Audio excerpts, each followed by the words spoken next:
This program features live coverage of an African safari and may include animal kills and carcasses. Viewer discretion is advised. Good morning, everyone. Welcome for your live safari. The sunrise safari, except the sun is already up, or is it?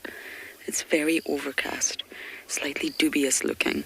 I'm not sure what we're in store for today, but so far we're dry, and that's a good thing.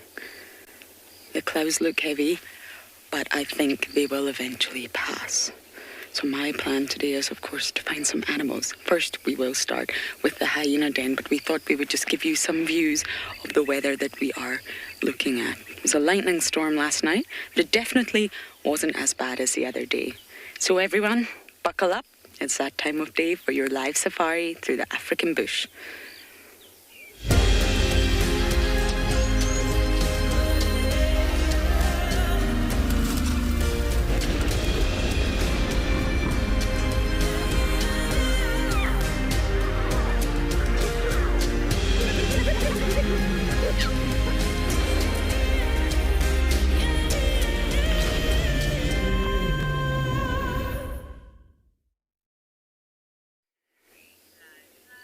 Welcome, everyone. It's an absolute pleasure to have you here. And of course, we'll be coming to you from different locations today, but this location is in fact Djuma Private Game Reserve. And we are just actually listening, hoping to hear of a leopard, but it's not happened just yet. My name is Lauren. I do have Davy on camera, and we've both just been discussing how we have to stop and listen more often. The cars here are very, very noisy, and sometimes it drowns out the sound. And it's worthwhile in the morning just seeing if you can listen, hearing any activity around you. Now, it's 23 degrees Celsius and 74 degrees Fahrenheit. It was actually quite warm and pleasant. It's definitely not unpleasant to be out in, and hopefully it will stay that way. But this is your live safari, so you must talk to us. There's many different ways that you can do that. You can use the hashtag WildEarth on Twitter. You can use the @FC on the YouTube chat stream. You can also register on the WildEarth website. You head over to the live safari page and submit your questions there. But if you're under 18, you must talk to us. We love your questions, but you send them in via email, and the email address is kidsquestions@wildearth.tv. So we look forward to hearing from you, and if we can't find any animals, then we definitely need to hear from you. Send in all your funny comments and make us laugh. So I am heading to the hyena den. Our traverse at the moment is very small, everyone. There are leopards around. There's a few in Chitwa. There was one on Buffelshoek. Kara, yes, last night was on Buffelshoek. She was at Jacana Dam. She was called in as Tlalamba. Just a little error. And it was Kara, Shadulu's daughter. So maybe she's feeling the pressure. She's got Nzutini. She's got her mom. She's got lots of females in the west. Tiani, Moya. So maybe she's starting to explore, to look for her own territory. She's young, but at some point they have to make that step to explore. They have to understand the land. They have to understand who's around.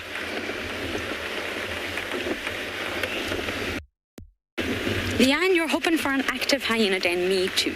Yesterday was so wonderful. So wonderful. Davy got a bit jealous. He wants to see the cub come out, so we'll try and make that happen. But yes, due to the lightning storm, a lot of our masts are down. So in case you wonder why we're not going to Chitwa and we're not going to Simbambili, the masts need a little bit of work right now. But don't worry, we will get onto it. So today we shall stick to Djuma, and hopefully the hyena den will be active. Sorry, Gwen, one more time with that instruction.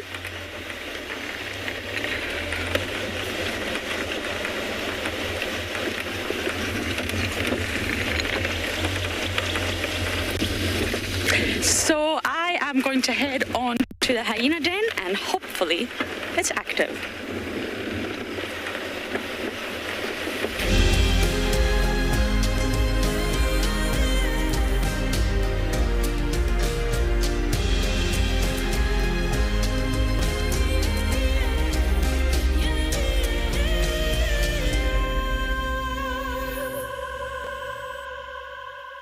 heard that in my life. Yeah, I don't know.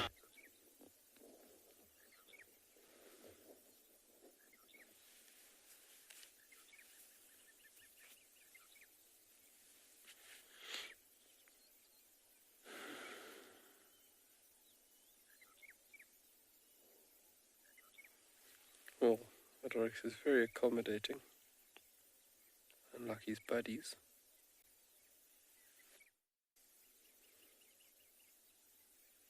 If you're happy and you know it, where you tell.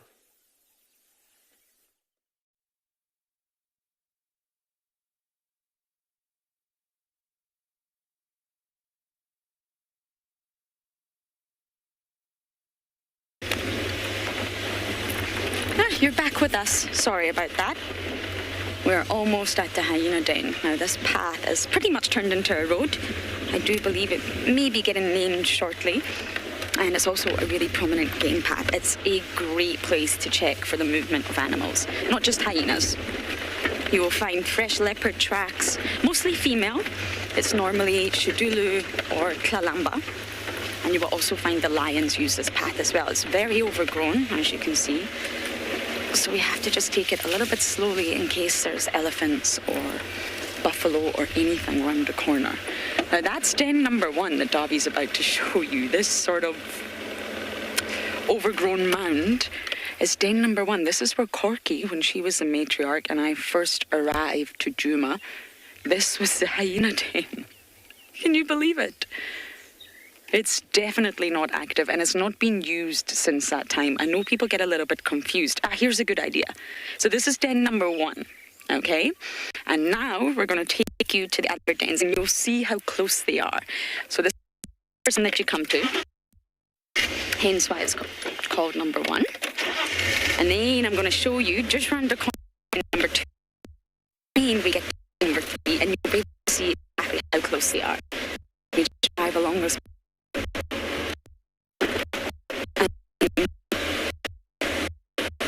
We shall. Apparently my signal is great. So I might be able to work that idea.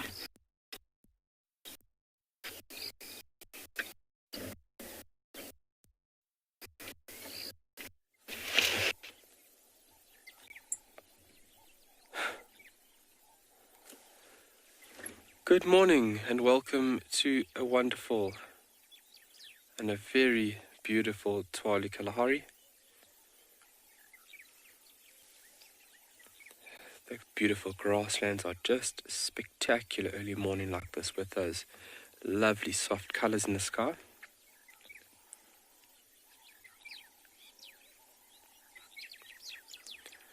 And there's a group of oryx that have just moved off into the distance, but they didn't stay too long. So we at least got the scenery to welcome you guys on board. So very good morning. You're joining myself, Kyle Ansel, and my colleague behind camera is Morgan.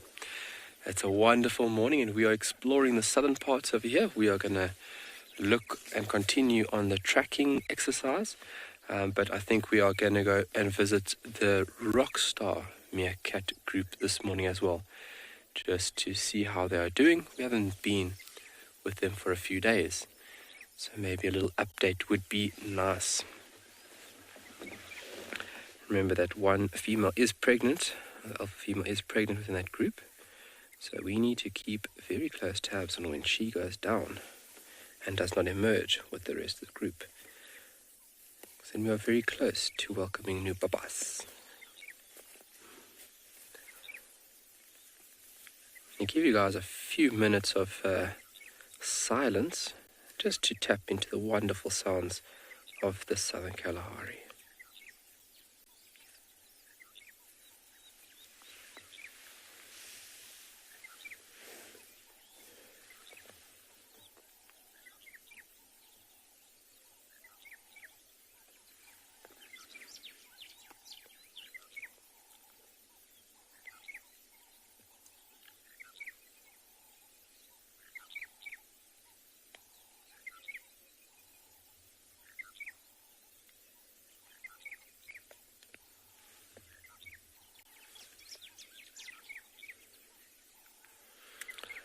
Random, it's a very beautiful view. and I'm very happy that you are on board with us to be able to appreciate this very, very beautiful view. Those soft early morning colours are just lovely to look at. It actually looks better on the screen than it does with my eyes. The screen gives this beautiful pink that's been lost obviously with our eyesight. It doesn't pick up as much, but that is just looking so beautiful.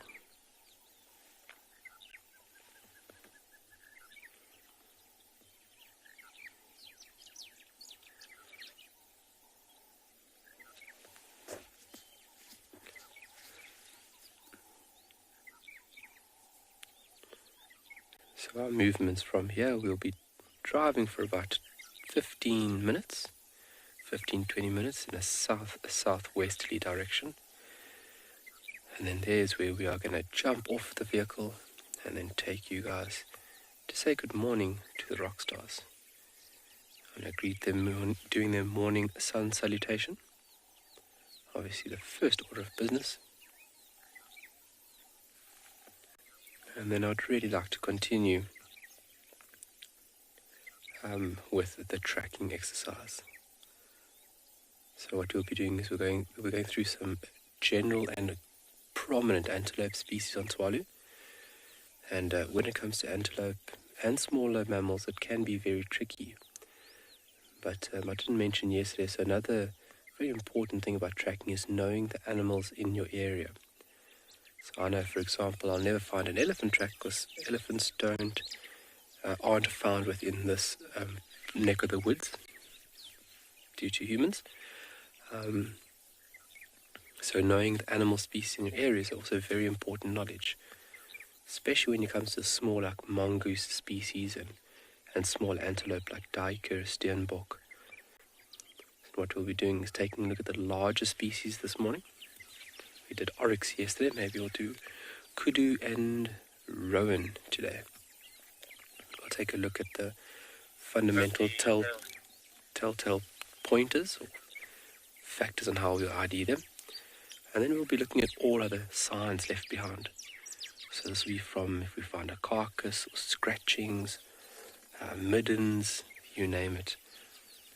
We would like to influence you folks on everything that is left behind. But on that point, Morgan, do you think we should roll out here? Morgan agrees. Let us start up. Most importantly, early morning, when we start the vehicle, we want to wait for the glow plugs. That's obviously the main. There we go. So while we have got this trusty steed started, let's send you over to someone else to say good morning.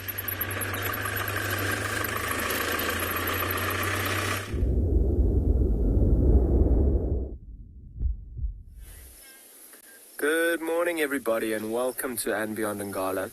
What we have here is some swishing tails of some zebras, and they look to be very happy moving around in the clearing, feeding this morning. And look in the distance there. Can you see that weather? I'd love to have seen the clouds that Lauren was looking at this morning, but have a look at that rain. We've seen quite a lot of lightning in the distance, so it's going to be an interesting morning to see what happens. And I mean, it almost looks like there's just a little section of rain that's coming right towards us, and behind it a big storm. So it's going to be quite interesting. For now, we are dry, but kind of headed into an area not far away from where the lions were. But good morning, everybody. I'm Dan Fisher, and on camera this morning we got OD. So what I've done is...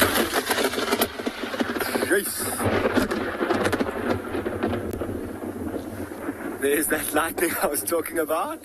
Gave me quite a big fright. That was right next to us, in fact. The kind of distance between the lightning and the lightning and the thunder was right next to each other. That's the first one that's been right here this morning, so that's going to be interesting to keep a listen out for. But yeah, as I said, I've come down to this area to where where the lions were last night, kind of hoping that it kind of seemed as if they were moving around this area, looking to see if they could hunt this maybe some wildebeest or these zebra that are in the open area. There's also quite a lot of impala. That lioness caught to the young impala yesterday as well. And Yeah, there were some tracks of them where they were last night. I'm going to have to do quite a big loop around to try and see which direction they've gone. But you see these zebra, I mean, moving into the open area, particularly with the weather that's coming, this open area is the safest place for them to be. Lots of green grass at the moment. Look at those tails swishing. I mean, I'm sure there are quite a few insects already going. And look at those ears as well. I mean, I don't think the lightning got their attention. Maybe it just brought more of their attention towards us being here. But I love it how those ears kind of face forward. They try and use as many of their senses as possible. And you see how while 4 of them have got their heads down, one will pop its head up, kind of look around, make sure that nothing is trying to sneak up on it. And I mean, even in this long grass, it gives a lion, particularly a lion, I mean, leopards won't generally go for zebras, but it'll really give the lion a sense or the cover and the advantage that it might need to get close enough to these zebras without them even realizing. And on that note, the rain is starting to come down. I mean, these animals, they're quite similar to humans in the way that if it becomes incredibly uncomfortable, they will try and find shelter. But if it's just a small little rainfall, they'll be very happy to just move around and feed and continue life as normal. But when it starts to rain quite heavily, you'll see, because we were talking about their ears and trying to use all their senses, it'll actually dull their senses, particularly their sense of hearing and sense of smell. When the wind is moving all over, it can be quite disorientating for them. They might be able to pick up a whiff of maybe a lion that might be quite far away, it might be close, and that constant loud noise of the rain hitting trees and grass behind them will also dull their sense of hearing. So they'll be super alert. Even the smallest little move or rustle through the grass will get their attention. I mean, I wonder if they're not going to be moving in to a thicker area now that it is starting to rain and starting to come down a bit. And I wonder, I mean, animals always seem to know better than we do about the weather. It's almost a gut feeling that they have that things are going to get bad, and you'll see them kind of predicting. So for now, I might try and go and find a drier spot to try and look for some lions, but in the meantime I'm going to send you over to Kyle, and hopefully he's a bit drier over there.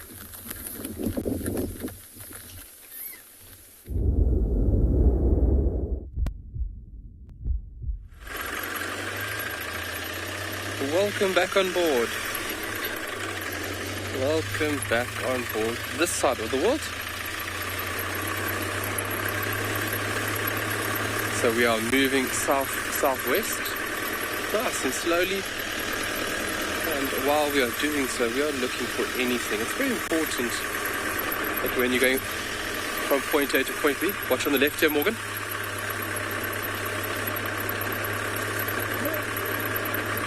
It's very important that we keep our senses tapped into everything here. Of course, it's when you'll see something amazing. We had the call of a red-crested corun from our left-hand side here. And let's ask more. Let's just see if we can hear it. Because if it displays, we are in the perfect spot to see this bird rocket itself up into the air.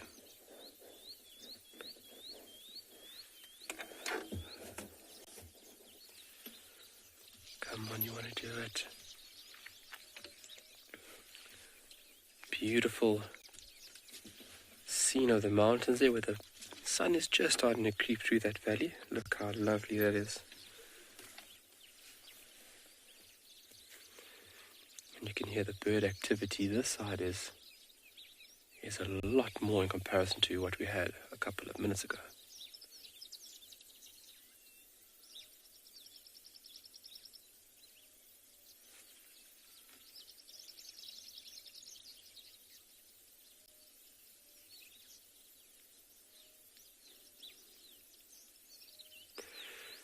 But yes, as you're busy driving, you want to make sure that you keep tabs on almost everything.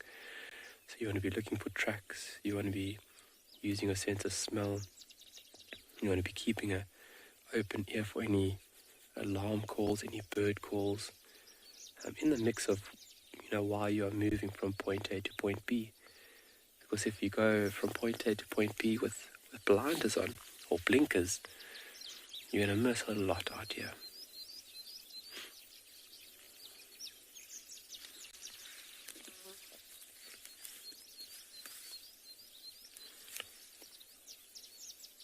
So just so that you folks know, just so that everybody's fully aware, if you have any questions or comment, please don't hesitate to talk to us. If you're under 18, pop us an email, kidsquestions@wildearth.tv. And then everybody, you can just go onto the WildEarth website, register, and then submit your questions to the live Safari page. Now that's the way you can communicate with us.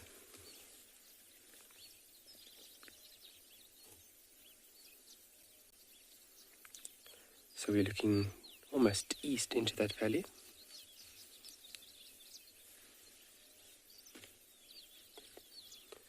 But we're going to move off slowly, but let's send you over to Kim.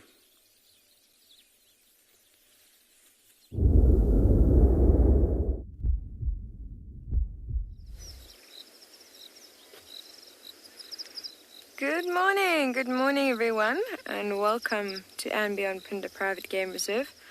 It's a beautiful morning that we have today, slightly overcast, but we've got the sun sticking its head out, which we certainly didn't have yesterday, and we've been lucky enough to find some white-backed vultures this morning. Now, as you can see, they're just perched right on top of that very tall tree over the crest of this hill, and they've actually got their heads all back.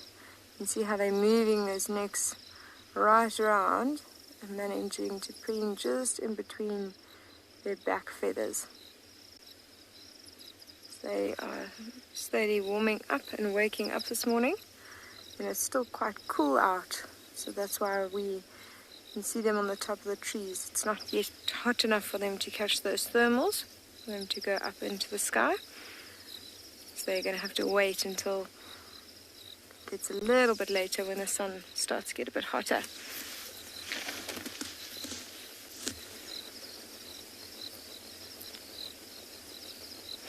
So, my name is Kim, and behind the camera we have Simon, and we're going to be with you this morning.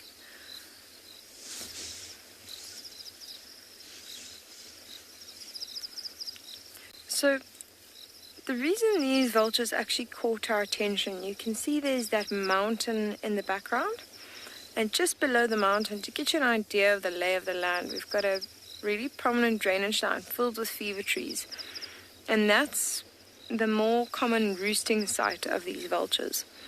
So that's most often where, towards the end of the day, when it starts getting a bit cooler, they'll go and sit in those trees and rest there for the evening. Now you can see this tree, even though it seems quite big, not the most sheltered tree, it's quite out in the open. It's not a common roosting site that you would see for vultures. They often return to the same sites every evening. And just before we spotted these three, we actually saw another vulture on quite a smallish tree that's flown away. We saw a yellow-billed kite, and we saw a juvenile tawny eagle. All three species of which are very prominent scavengers, which makes me think that possibly they found a carcass at some point, maybe even yesterday, and they've sat here around this area waiting for the predator to move off. We haven't had a chance to really have a good look around, but that's what my theory is. Now, they don't seem too stressed about anything going on, so it could even be that the carcass was finished and they just decided to stay there, because birds don't have very good depth perception at night, and of course vultures, being very heavy birds, they want to actually use all their energy to fly without a thermal, so they might have actually just stayed here resting for the evening. Could be that there's nothing left of whatever they came to look for.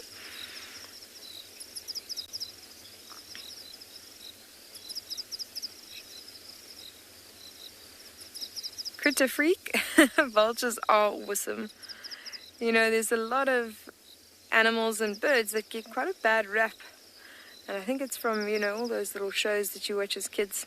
Nothing against them, but they create these sinister beings. Vultures are always seen as these bad luck because they scavenge. It's sort of similar to hyenas being evil, and in fact they are so unbelievably important for the survival of the ecosystem. You can imagine if we just had nothing that breaks down, all the old carcasses and things, how many bacteria and things would be spread around here. So they're unbelievably important. I'm sure some of you have been lucky enough to go on safari have actually seen the remains of a carcass and how much is left over when there's a predator around. Insects and bugs will go in there, but the main animal that sort of really tears away all those last little remains is these vultures. And it's quite unbelievable when you can see, a huge amount of them congregate around a carcass and how quickly they'll actually just demolish it. They take every tiny little bit of flesh that they can, and within, sometimes even a few minutes or an hour, depending on the size of the carcass, you can see a big difference. And it's just, these little birds that are, well, not so little, these birds that are making that difference. If you have a look at the bill, you can see how it's really adapted at getting in there and tearing away at that flesh. They've got those long necks also to reach in to carcasses. What's quite funny is a lot of animals, I'm sure you would have noticed how they often open the carcass from the back legs, and they sort of go into the stomach and open the whole body that way. And sometimes you'll even see vultures, once the predators left the carcass, they actually even climb into it. So when you go and find one of these old carcasses, see a whole lot of vultures around, next thing you see this thing coming out. And so they're very interesting to watch. So I think what we'll do is we're going to slowly drive around this area and just see if we might find the remains of a carcass, or hopefully there's a predator around.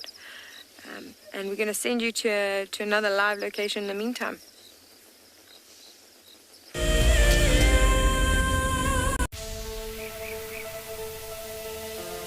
How insane is that animal? This is out of this world. Fantastic. Good, Mama. Wow, what a way to start off. It's just such an incredible privilege to be out here. It just keeps on delivering. There you go, there you go. Heart is pumping right now. 3, 2, 1. You are live, you are live. Look at this, everybody. We've got a live kill.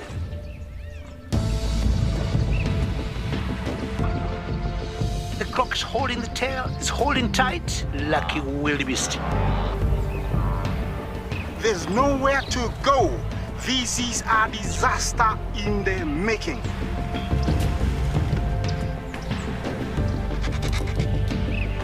This is the first leucistic zebra I have ever seen in my life.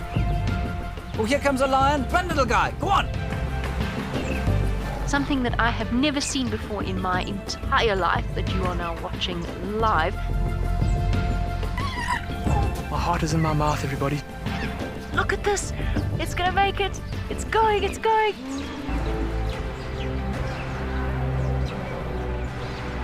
This is just too magical. Hi, little guys. That's great, isn't it?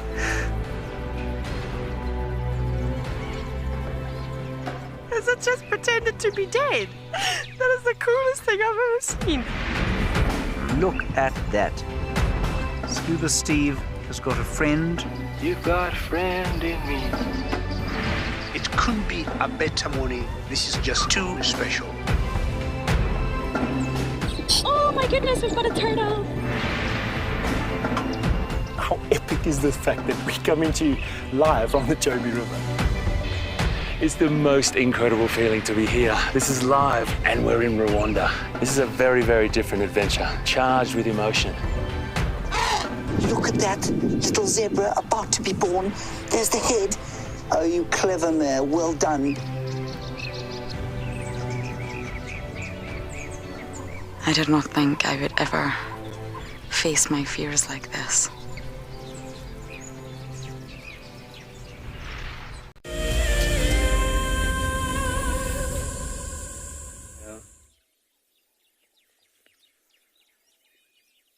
Yeah, it looks very beautiful.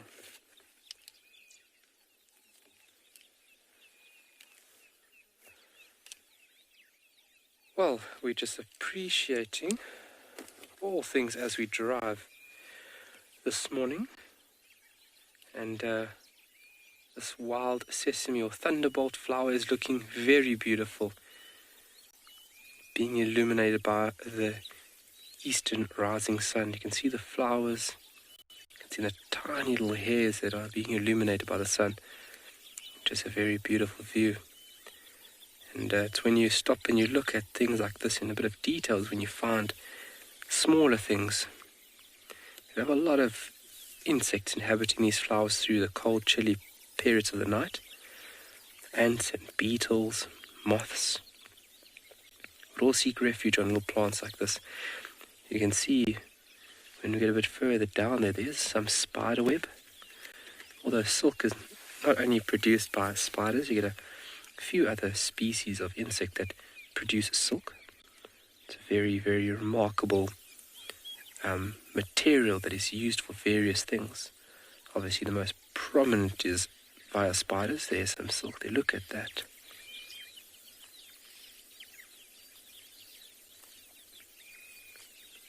Lovely.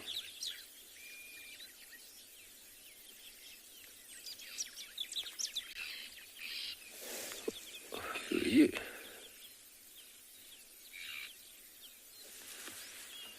So looking at this lovely, lovely plant, it's a very prominent plant. We looked at it a few days ago, and its appearance is unmistakable. There's nothing really that would resemble this growth form out here. There was a question there, is there any medicinal uses for this species, thunderbolt? So there is one or two medical uses, and one or two, let's say, natural uses, or more.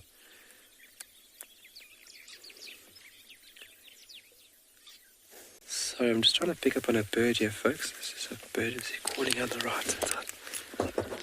It's shouting out about something.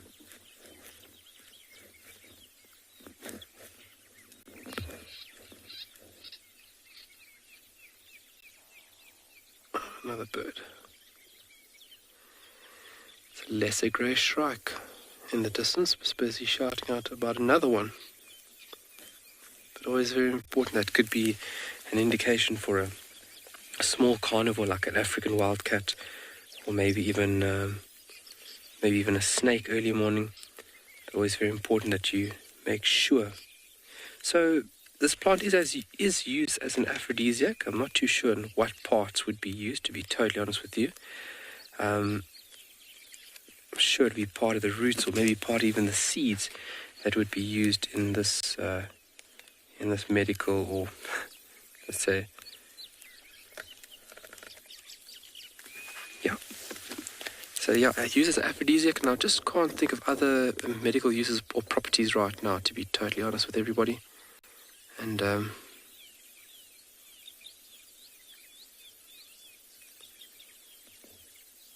a very beautiful flower when in flower. Let us rock and roll to those meerkats, because we are going to be a little bit late for them and we don't want to miss them. So we'll get back onto that plant. Let's go see where those little guys are, because it is starting to warm up, and they would be sunbathing right now, and I don't want to miss them this morning.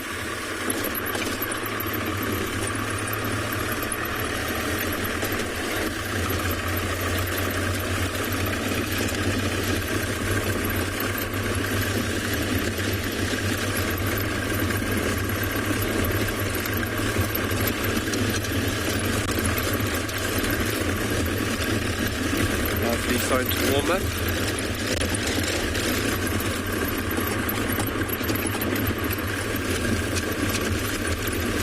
Everything just looking very beautiful in the sun.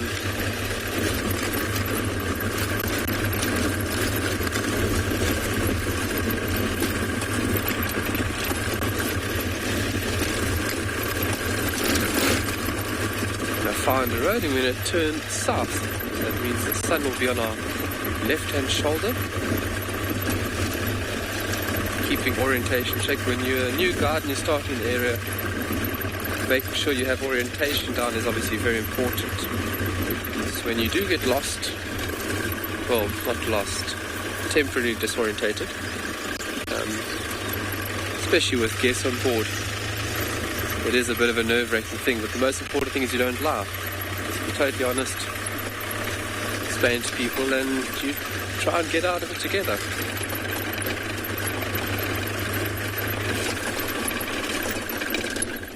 Here's some oryx. That is in the road. Lovely. Looks like on a little stroll this morning up to the dune. A little bit of morning traffic for us. Not that we have a lot of it this side. Fairly low morning traffic. It is Friday, so they will be making their way out for the weekend.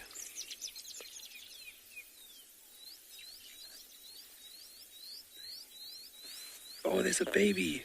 Whoa! Wow, yo, that is a fairly young individual. From the color of its coat, look at that. So this mom would be very protective at this point in time. So you don't want to go anywhere near that young calf. Because that auntie, that lady, will definitely show you her tough side. Let's say that. They will not hesitate to put horns down.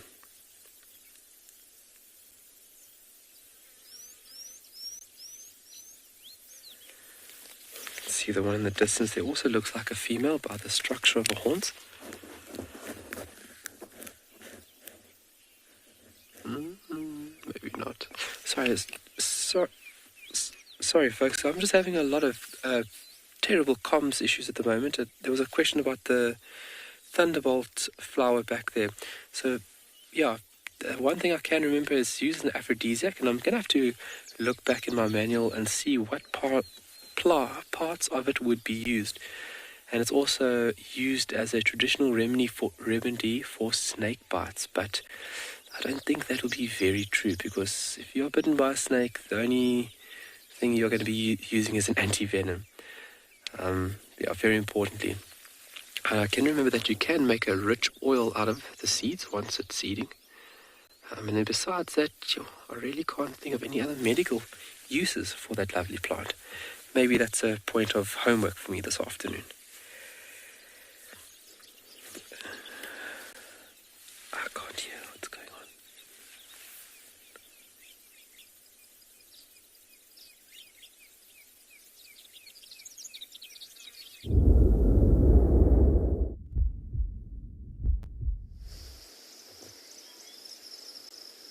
So welcome back. We had a quick look around. We couldn't see any sign of a carcass. There was very long grass though, and there was reports of cheetah in the area yesterday, so I think what might have happened is that they managed to take something down and they abandoned the carcass at night. Some of the vultures probably fed, and we just couldn't see it, the remains of it in that long grass. That's my theory anyways. But it seems to be a birding morning.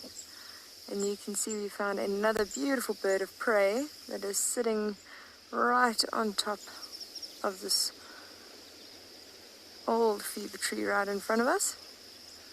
Now, if you have a look, the most prominent feature is that stunning crest right on top. Other than that, it's quite a dark bird, a dark brown in color. You can see that tail at the back is quite long and rectangular, but that crest at the moment is the most distinguishing feature. So this is a Wahlberg's eagle, and what it is doing, you can see it's busy looking around. So it's actually just having a look for any sort of potential prey that it might decide on trying to catch this morning. Now, a European roller just flew into the tree next to it. Quite a brave move, because the Wahlberg's eagle predominantly feeds on other birds.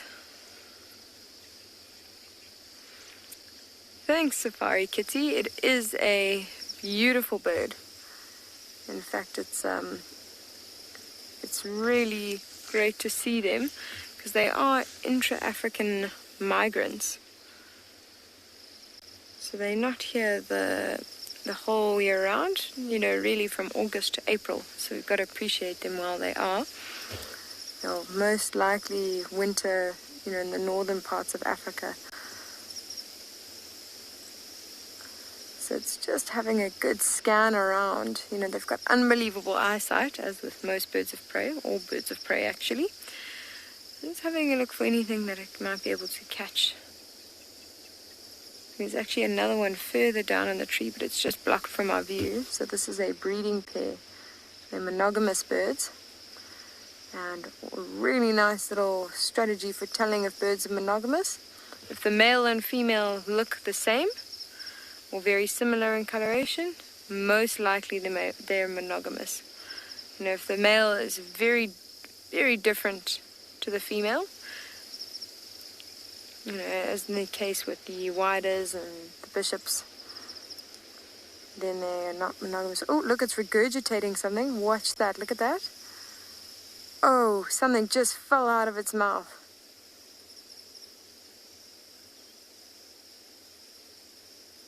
Wow. That is amazing. That is the second time I've seen that happen in 2 days. And it is just the funniest thing, because it's really not something you see very often. So I think it's just something that wasn't digesting very well. I didn't get a good look at what actually fell out. It could even be, the shell of a dung beetle or something, because they feed on predominantly birds, but also insects, some small mammals, and then frogs and things as well. So I think whatever it wasn't digesting properly, and there's quite a few dung beetles around still at the moment. It could be something like the hard shell of that. It's just not going down well. Imagine that was quite uncomfortable for it.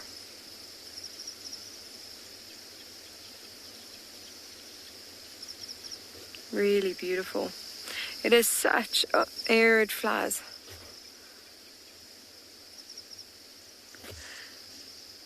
I don't know if we can pan to our left there, Simon, into that that little patch of water down there. I don't know if we've got an angle on that, but that is quite another beautiful thing to have a look at. Firstly, I just want to point out, as we're panning, how stunning is this area.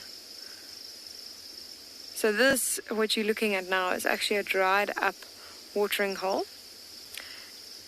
So this whole thing should be filled with water, but it has been dry for pretty much a year. And you can see after our big rains, we've got a small little patch of water.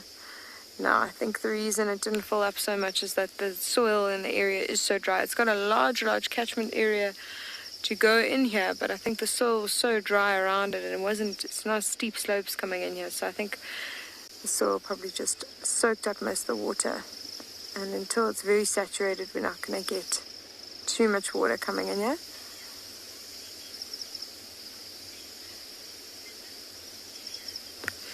Eliane, thank you so much for your question. The number of species I don't know offhand, but I'll list some of the ones we see a bit more often. We get the Wahlberg's eagle, the tawny eagle, we get a variety of snake eagles, which is the southern banded snake eagle, a very special bird for this area. There's only about 100 left in South Africa, so great one to come and see here. The the black-chested snake eagle, brown snake eagle, I don't know if I've mentioned martial eagle, crowned eagle. Then there's we sometimes get the lesser spotted eagle as well. And there's been sightings of the steppe eagle, but neither of those are too common around here. I'm just trying to think of some of the other ones. Those are the ones that are coming off the top of my head, and then we get a variety of falcons, kestrels, kites. So a huge variety. The way to spot a true eagle is because they have feathers going all the way down to the bottom of their feet. The buzzards and things won't get that, and neither will the snake eagles. So what we're looking at now in this watering hole, you can see that there's a marabou stork walking on the side. And it's quite lovely. We've started seeing them come back quite recently. And we don't see them all the time here. It's one of the birds they're either here or they're not. You can see it's got quite an interesting sort of design to it. It's unfortunately named one of the animals part of the ugly five, which is a term I'm not a big fan of. I don't believe any animals are ugly. Especially because they put, I think, warthogs in there, and I think warthogs are so cute. But yeah, this one is also just busy trying to feed. You can see it's walking quite slowly and checking for little frogs or insects around there.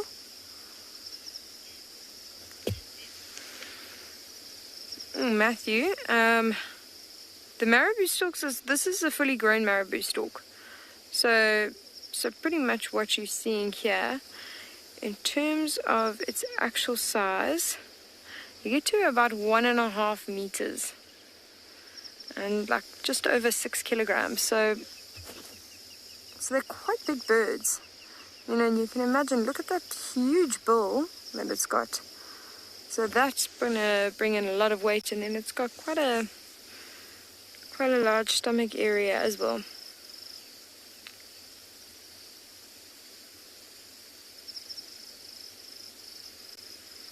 So it's busy looking for little things like fish and frogs, little insects.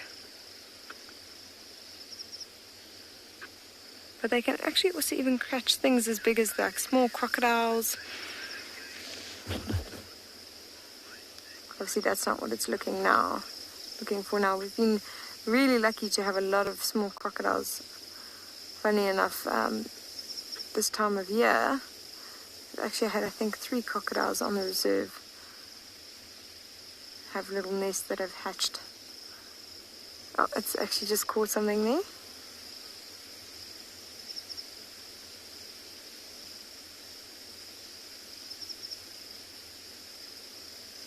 I always find it amazing when you watch birds with these very long legs, how carefully they walk around.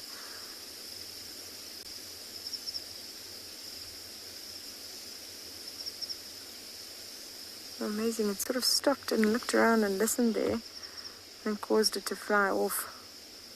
Perhaps it was just also because it had reached the edge of the water, you know, it's sort of been panning along the sides and walked up that little bit of water there. Yeah, it's flown off to one of our pumped watering systems on the other side. You can see that it's joined some Egyptian geese there.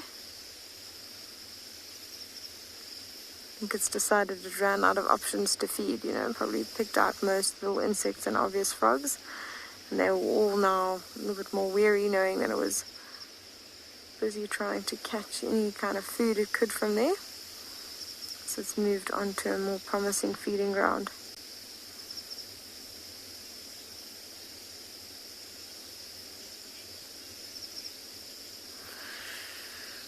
Ooh, Hammond.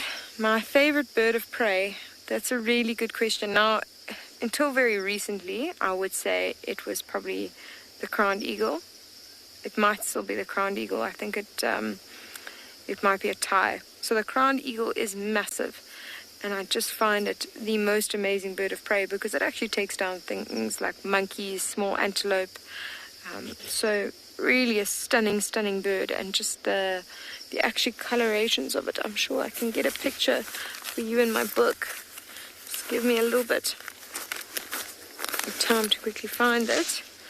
Now, so the crowned eagle is, sure, it's definitely right up there for me. But then I also had the most beautiful view of a southern banded snake eagle the other day. And, you know, because they're such rare birds to see, that kind of put that bird of prey right back up in my top favorites. So I think it's probably between those two. So here you can see the crowned eagle. You know, to give you an idea of the size, we've just had a look at that marabou stalk. Sorry, Simon. And the crowned eagle is about half the size of that. You know, not in terms of actual height. It's about 85 centimeters in height. but in weight is 3.6 kilograms. So, you know, quite a big bird of prey. And you can see that it's got that beautiful crest with a crown that raises up. It's got that very sharp hooked bill. And then it's got that lovely banding across the front and the tail.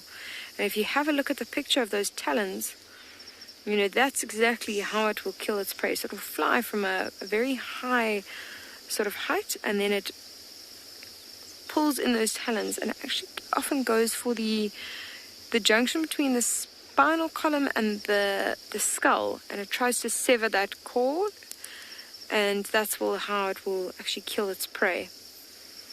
And you can see the immature birds, or the juveniles, are also just as beautiful and as prominent. And even when it flies, very distinguishing, you know, features. There's that beautiful rufous there, but then you've got that black bands going along the side, and then that banding on the tail, and also just the size of it.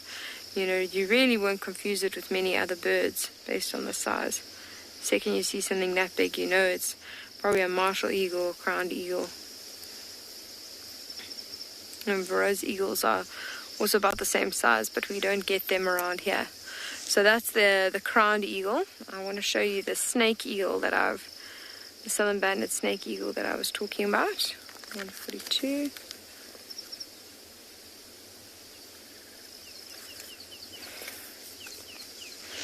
So here you can see the southern banded snake eagle.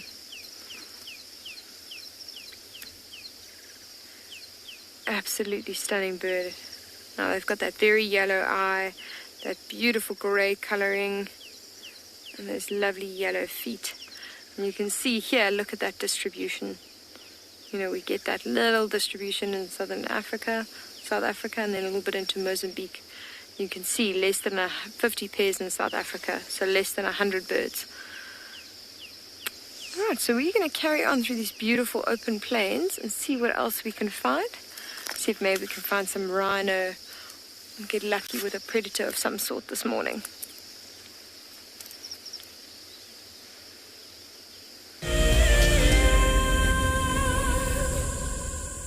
If you love to watch WildEarth, then we are inviting you to join our Explorers program.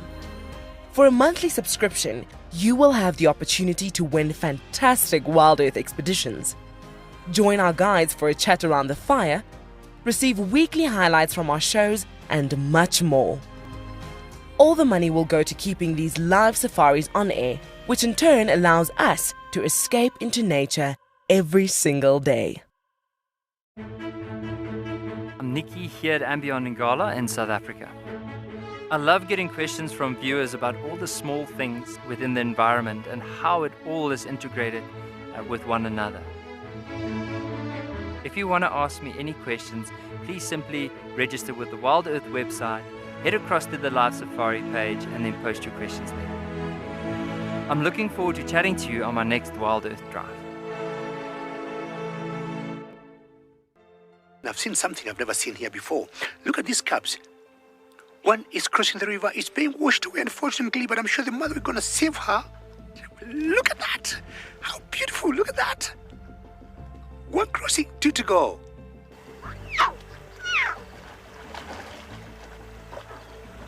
How cool is this? Expect the unexpected here on WildEarth daily.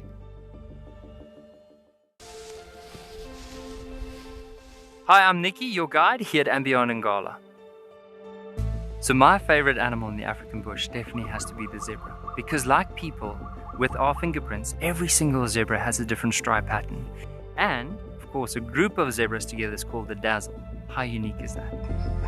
Come and join me or one of my colleagues here in Ngala for a sunrise and sunset safari on WildEarth. Oh, my dear, I do find you most attractive when you're covered in bird lice.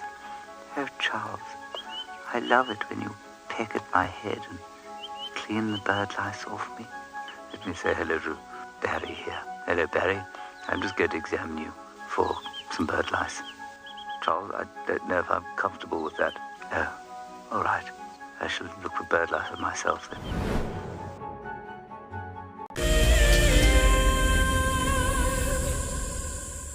big bird, marabou stork.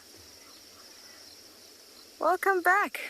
So we decided to quickly go around to the other edge of that big, dried up watering hole and come to this area where the marabou stork has landed, just to see what he's up to and see what other birds we can find. I think it's going to be a bit of a birding morning for us, by the sounds of it.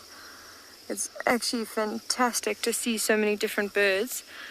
I had some guests recently who really were interested in birds, and we went out looking, and it was before we had the big rains. It was quite interesting to see how birding had suddenly become quite difficult. You would often go look for mixed foraging parties, and you often get a few species just in one tree, and especially around watering holes, you get a huge variety. And most of our common ones weren't around at the time. So it's beautiful to see how many birds have come back just from the rains. We've got a better view of this marabou stork now. Maybe we can see a bit why it's considered one of the ugly five shape. Now that I'm looking at it, I do kind of understand that nickname. It's got those unfortunate stains on the top of the head.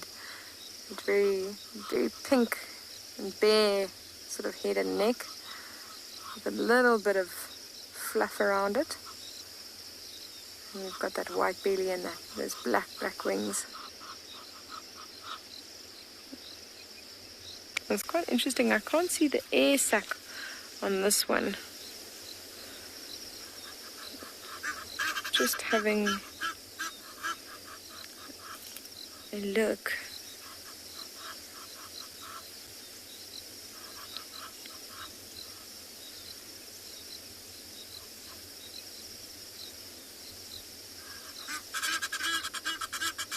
They often have this very, prominent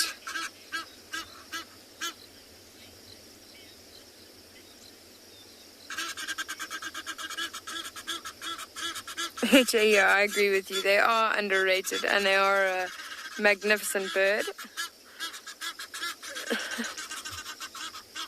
And they're just like those vultures. They actually scavenge as well, so are very important. Let's look at these Egyptian geese. They're doing this beautiful display together.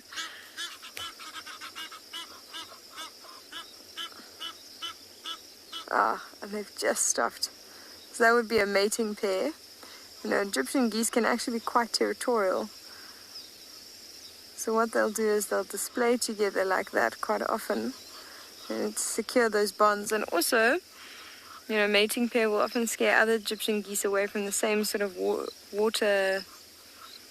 watering hole or body of water. And they can be incredibly vicious. I mean, I've seen Egyptian geese properly fighting to the point where it actually seems quite dangerous. It looks like they're going to do quite a bit of damage to each other. So funny, these geese don't get their name from Egypt or anything like that. They get their name from Cleopatra, because you can have a look at that beautiful color around the eyes. Cleopatra used to wear a lot of dark eyeliner, so that's what I've heard that they've gotten their names from.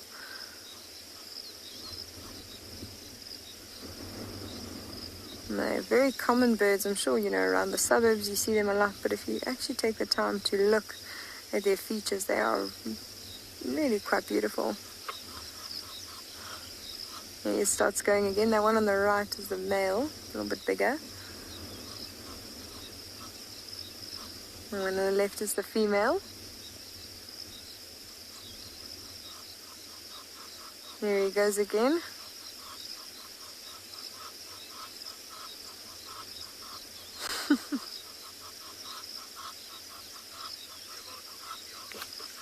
We were having a discussion the other day about birding.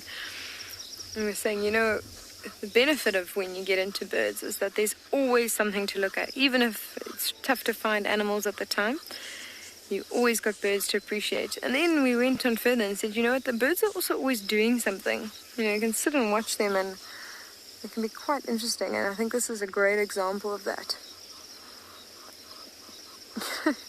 Just look at that. And he's carrying on.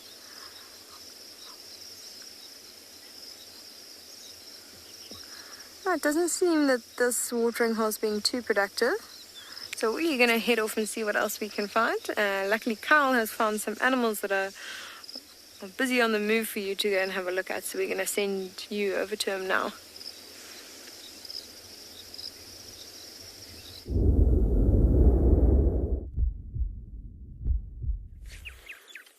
Yes, we've got a beautiful herd of oryx. A different group in comparison to what we saw earlier. It's quite a nice sized group, busy moving through these grassy plains.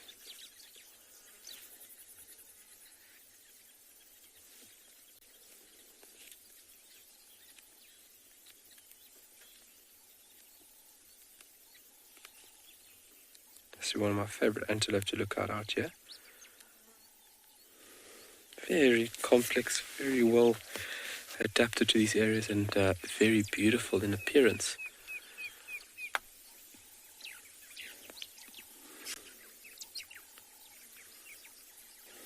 They might have come from water. We're not too far from the watering hole.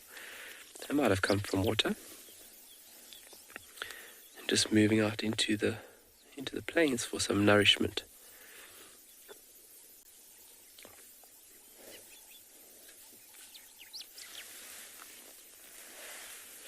Bridget, those very straight spear-like horns are lovely to look at. Also very formidable weapons when it comes to defending oneself and also protecting young, as we saw that little calf previously. That mom will not hesitate to put those horns on, and those horns are very strong. She is very powerful, and as well as they are deadly accurate with those horns. So you would think that the position of them, that they would not be able to put the horns down straight. They are able to do so. So tilting the head forward and then allowing the horns to almost reach a horizontal position to a target or a threat. And then using all her might, she will drive those horns. Whew, they're very dangerous animals with those weapons on top of the head. Obviously, being out here in the open, you need a very efficient set of weapons. If you didn't have those formidable weapons, you're going to be caught out here quite a lot. And they are in the distance right now.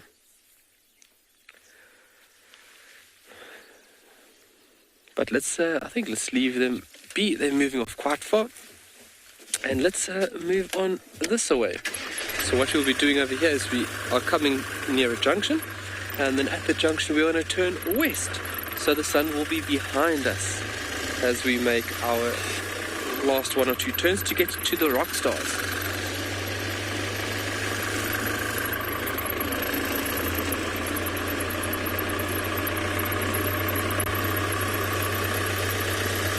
I can just feel my hard drive trying to go through all the stuff that I've read or have heard about the thunderbolt flower, wild sesame. I just cannot think of another. Tyler, how are the wild dogs doing? The wild dogs are doing fantastic. They have been roaming around the full expanse of Tswalu. They've been hanging very far in the south for the past couple of days. I think 2 guides actually went out there yesterday. I don't know if they were successful. There was a little bit of cloud cover, so they might have moved a bit earlier yesterday afternoon. It's always important that you take weather into consideration. That is a very important factor that will determine where animals will be and also the activity of them too. Oh, yes it is. Lovely elegant grasshopper. We've been seeing a lot of them around at the moment. And I heard the other day that Lauren was also viewing this lovely locust with you folks. The beautiful, elegant grasshopper, sorry. Still a bit chilly. So it still needs to warm up a bit more for this insect to become active. And so holding on tight onto that little stick there is very important early morning. And you don't want to make a lot of movements now, because if something sees you, something could potentially eat you. But you do have those lovely colours to ward off a potential threat.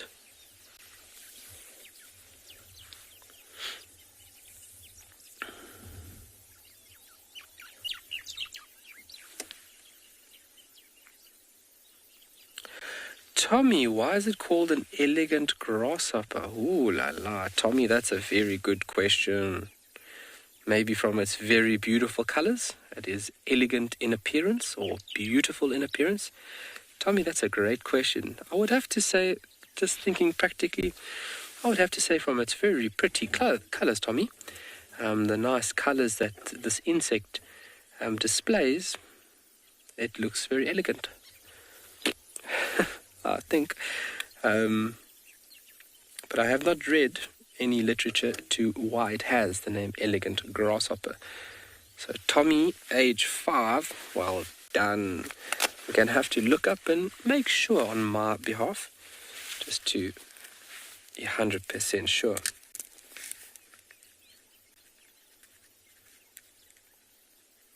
But they do have very, very beautiful colors. And those colors are very, very important for this insect.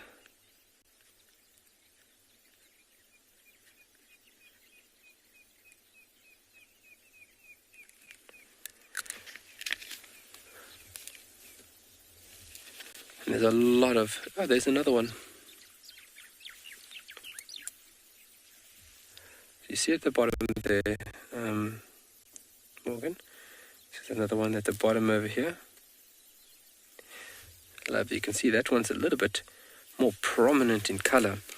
It might be an individual that is younger,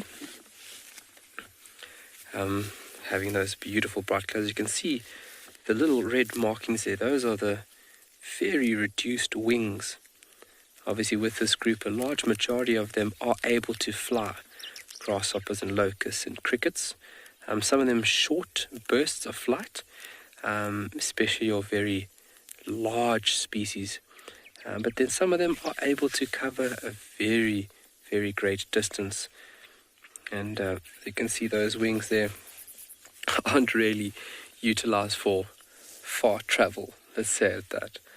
They're also not really great jumpers. They've got a very, very poor jumping ability.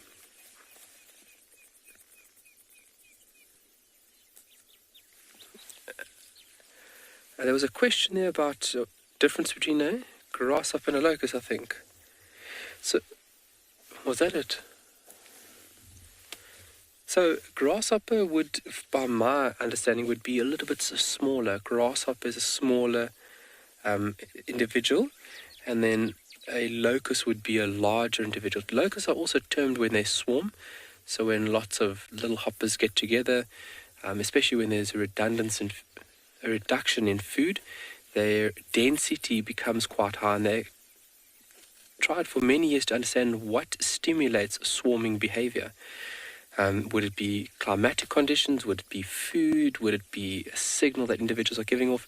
And they found this out in a laboratory by stimulating or touching the sides of a young individual's leg. So if you think about when all these little individuals are roaming around busy feeding, they have enough space. But when food starts to become restricted, their proximity to one another becomes reduced.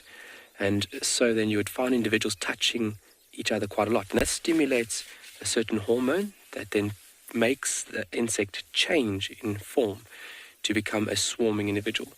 So locusts typically is a typical terminology used for swarming individuals, but I also like to refer them to as bigger grasshoppers. Grasshoppers for me are smaller individuals, smaller in size than this beautiful, elegant grasshopper. So they call this a grasshopper. It's still fairly small.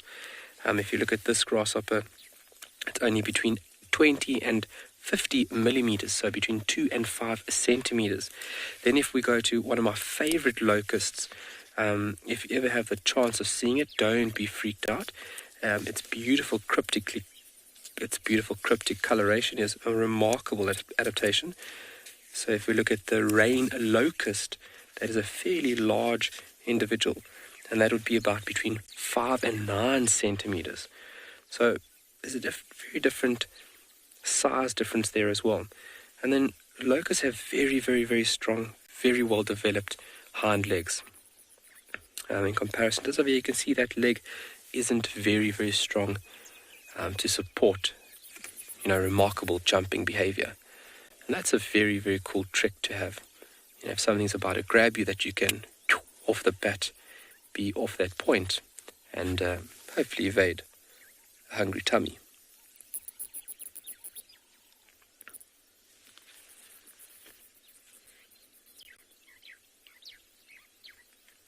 Lovely sounds around us, and it's definitely starting to warm up. So this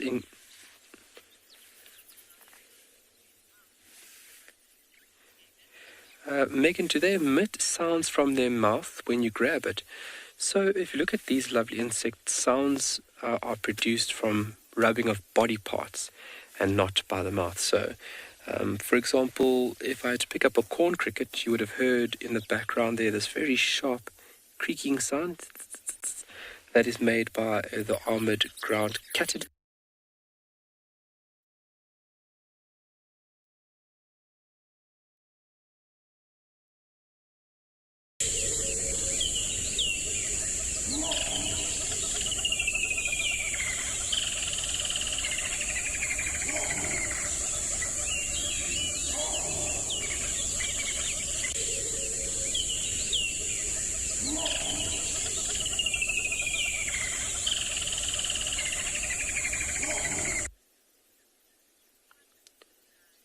So sorry about that. So like I was saying, that shield towards the stripy bit, that middle section is referred to as the thorax, and then that stripy bit at the end, at the bottom of screen, that is the abdomen. So if you look at sound and how grasshoppers and locusts produce them, it's via body parts. And this can be via redundant wings. So if you look at the armored ground catted that we've been looking at for a little while, they have got little membranes under a cover plate that fluctuate and then make a certain sound. Some insects do it via rubbing their legs against the various body parts, but a very, very distinctive and very important tool to find each other, but also to ward off predators as well.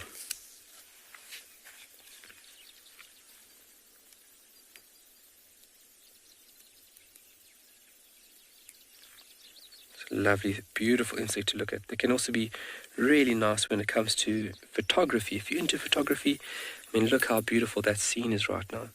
Getting the right light or the right angle, it is a fantastic insect to photograph. And I find myself getting lost at photographing an elegant grasshopper. All that I've seen it so many times.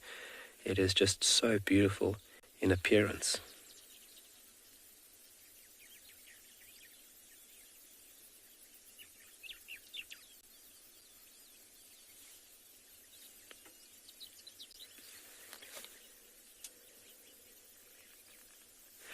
Dlomo, are these territorial? Good morning, Dlomo. No, these individuals don't display any behavior or territorial behavior. Territorial behavior is a very distinctive visual pattern of an animal, going around, marking, warding off or chasing other individuals. So these guys, no, they would not be territorial. There's abundance of food out here. They might be aggressive against a competitor for food, for resources, or for mating rights, but territorial, not these guys. But great thought process. Very, very nice to think that, is this insect territorial? And if you think it broad spectrum of insects, I don't think a lot of them are actually territorial, if at all. They might have a small patch that they defend.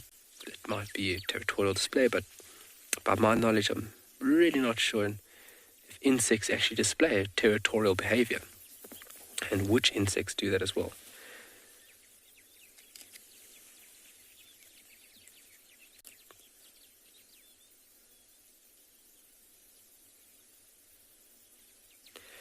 So we are going to be, just going up a little bit further. But let's send you over to Kim shortly, and then we'll see you at the meerkats.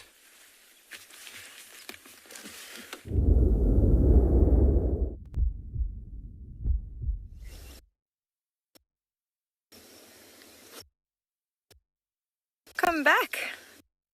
A little bit of a birding morning. We have found in terms of the rollers, very distinguished, very blue front that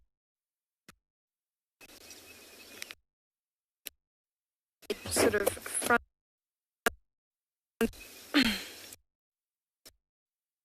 blue front of the body, brown on the back of the so especially with flying anyway.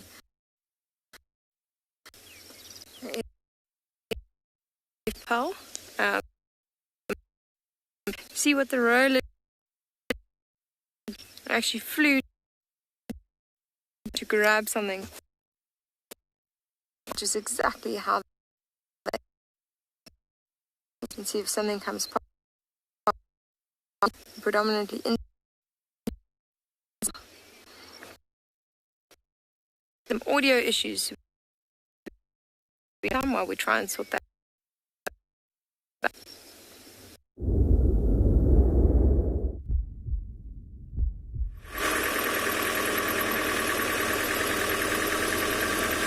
Alright, so welcome back. We've just got to go a little bit further. So another thing about a locust, if I'm not mistaken, it displays two forms of behavior, solitary and then obviously gregarious. I think that is also another defining feature, although they are technically the same thing. So the difference between a locust and a grasshopper is kind of in the air. There's a grey area about it. If anybody has any other solid information, let me know. We are all learning through this process every single day. I am learning out here. And the beautiful thing about being a guide is that I will never, ever, ever know and understand everything. And it is really true in this profession and as well as so many others. The more you know, the less you actually know. And it is very true within this. Nature is just so complex and so varied across the board. It is beautiful. So you can see we've turned west now. The sun is directly behind us and we are scaling over one or two dunes, and we are going to be looking for the beautiful little rock star meerkat group.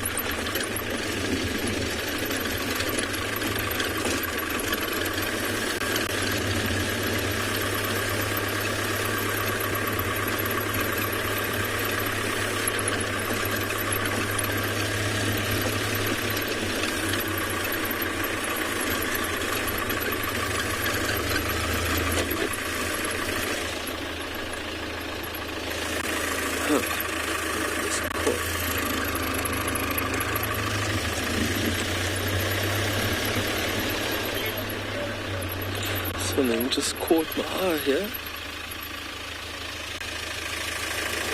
Ah, it's little ants. You take a look over here, Morgan. Look on the stem over here, there's... Oh, there he's just moved. So, oops, my head is in the way. There was a lovely... There's 2 or 3 little dark ants on the thorn there. As I drove past, it just caught my eye. And yeah, looking at trees and structures like this, it's always very important that you stop and really take your time, because there is so many little things that can be hiding in and amongst this thorny or spiny vegetation. These trees are very remarkable, and if you think about these lovely projections, these are obviously used as a form of defense, and a very, very efficient form of defense at that. This will deter a herbivore very, very quickly. So if you look at this, this is a structure, this is a modified part of the plant, and if you think about it, it is something that can be utilized. So these trees, most of them, have a very special relationship with ants, and ants would actually, look at that there, that little hole right there. Let me get my marker. So this structure would actually be used by ants. This is where you'd host a few ants, and I mean these ants are minute. Within the southern Kalahari, I think there's about 3 different species, or 4 different species, that would utilize this lovely tree. And this is the perfect spot to host a little form of protection. So you would find little slender ants that would utilize this for residing purposes, but also putting their larvae inside there. It's a great form of protection. So the tree hosts these beautiful and very, very aggressive insects, and then in turn these insects protect the tree. So if you get a giraffe that comes here and starts nibbling off these very nutritious leaves, the movement and the disturbance will stimulate these ants to come out, and they would run along these branches to where the threat is, and they would actually start biting the browsing animal along or around the lips to deter it. So in conjunction with having a chemical form within these lovely leaves, they also have a lovely symbiotic partner that will help them out, because the tree is providing all that these ants need, from nourishment, protection. Oh, look here, Morgan, look here. Look at that. What is that? What is that? Those are eggs. Oh la la. Can you put it to the right a little bit for me? There we go. Oh, those are eggs of some kind. Let me take a closer look. And you see what I mean. You stop and you look. And as soon as you look,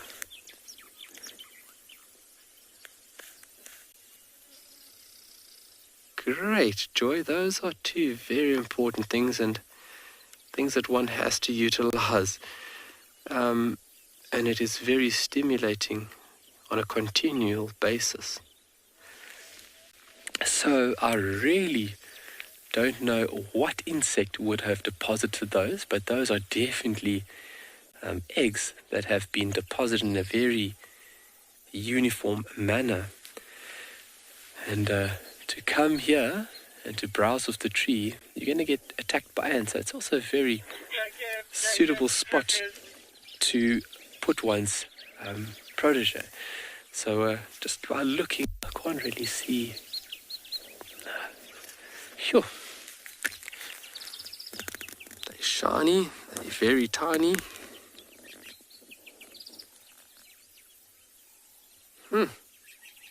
Very small. On a row, there must be 9 in a row, roughly. Sure.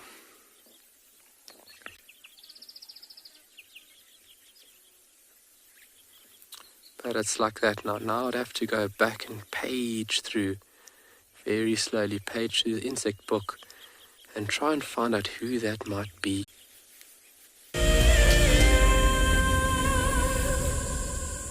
Imagine having your own secluded African bush home where you and your friends can enjoy the ultimate safari experience. If you sign up to be a WildEarth explorer, this could become a reality. Tumbeta House is located in the heart of Djuma Private Game Reserve, the home of WildEarth. You could win a chance to stay at this intimate wilderness retreat, offering you the rare and highly sought-after privilege of your own home in the bush. The prize includes 3 nights for 6 people and includes daily game drives, a chance to see the WildEarth camp, and have dinner with one of our guides. Sign up to be a WildEarth explorer before the end of February 2021, and you could be heading to Djuma, the place that we call home. Available dates are limited, so terms and conditions apply. My name is Ross, and I'm a field guide at andBeyond Phinda Private Game Reserve. I love getting questions from guests on WildEarth because I love sharing and learning information about nature with new people, and it also makes me feel like you're all joining me in real life.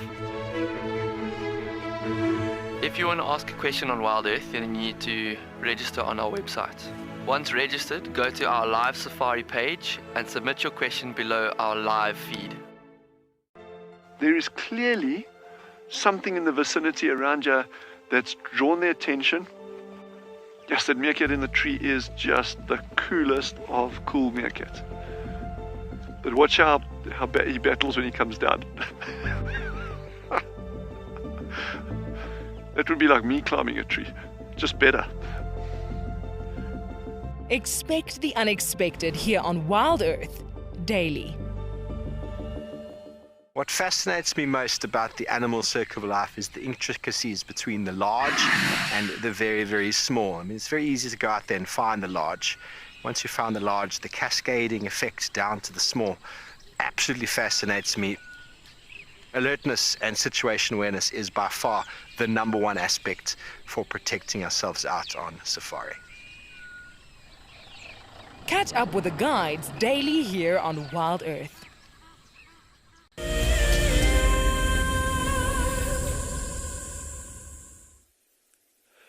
Oh la la, look what we have just found. You see what I mean? When you stop and appreciate, stop and look, everything just seems to unfold in front of you.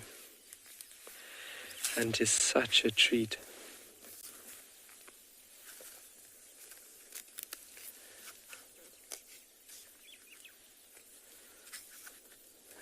Up and down. Obviously that remarkable ability of producing silk, and silk used for different, there's another one, for different things. Sure, look at that. It's got a little prey item in the middle of its web. Very nice to see that. So where the radial lines would meet the hub, the central part of this amazing structure. So if you look at these spiders, especially this one over here, this is a web-making spider, and they make these webs in a arboreal, off-the-ground format. So you get spiders in South Africa that make webs like this over here, and then you have spiders that utilize silk and make some form of web on the ground. The ground-dwelling individuals will be referred to as mygalomorphs, and these arboreal individuals are arenomorphs. And to produce silk is quite a remarkable ability. And if you look at where the silk is being produced, is from the abdomen, the very far end of the abdomen. They've got a special organ called spinnerets. And these spinnerets are broken up into different little segments. Depending on what the spider needs, these segments within this organ can produce a different type of silk. So if you need to wrap food, you want a flattened silk structure. If you want to create a web, you need a rope-like sticky structure, just like it is being produced over here. So really remarkable ability. And if you think about that organ, one thing that's fascinated me for a long time is to think about how much silk a spider can produce continuously. And if I ask you folks, without Googling, just off your head, how much silk do you think a spider can produce continuously? Let's get a number there. Do you think it's 10 meters? Do you think it's 50 meters? Let me know. How much silk do you think a spider can produce continuously? It's remarkable. But using this remarkable property, and it's just high in proteins, that's all it is, and it's a remarkable structure. So I'm creating a web such as this here to catch flying insects. Actually, trying to see who this might be. A lovely coloration, almost a white appearance, and it's got that beautiful little black dot. On the dorsal side of the abdomen, got grey legs with black bands. And spiders are fascinating creatures.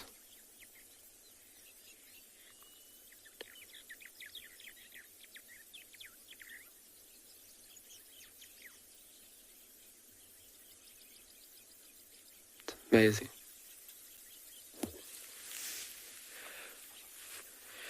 All right, we've got an infinite center, says 100 meters. There's one answer. All right, so infinite says 100 meters. That's a fairly good stab at it there, or a fairly good catch on it. Yeah, so producing silk, they would have, I've seen the footage of it, they would have taken, obviously not harming the spider, they would have taken the spider, Ellen says 22 meters.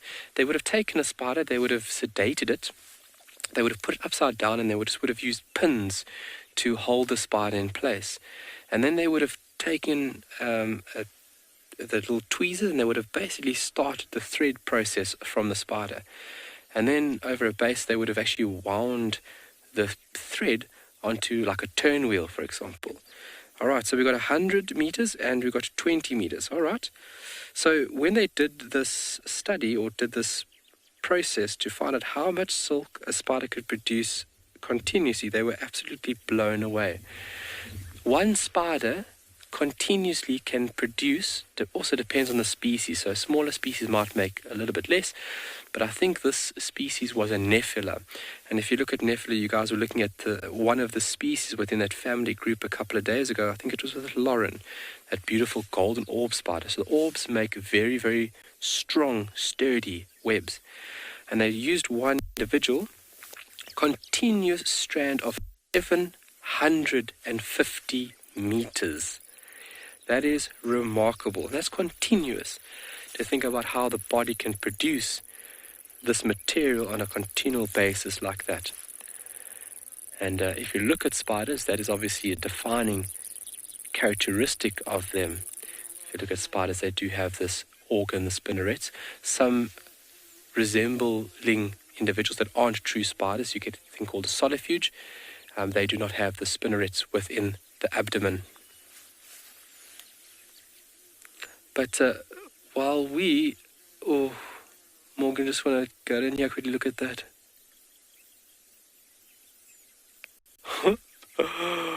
Wow. This is a form of a true bug, Hemiptera. So we were looking at the true bugs yesterday, and this is definitely another member of that very diverse group of organisms. Let's try and turn it around here. Tell me when you can get a nice side view of it. Oh, and there it's gone. Okay, well, on that note, let's send you off to Lauren for a bit.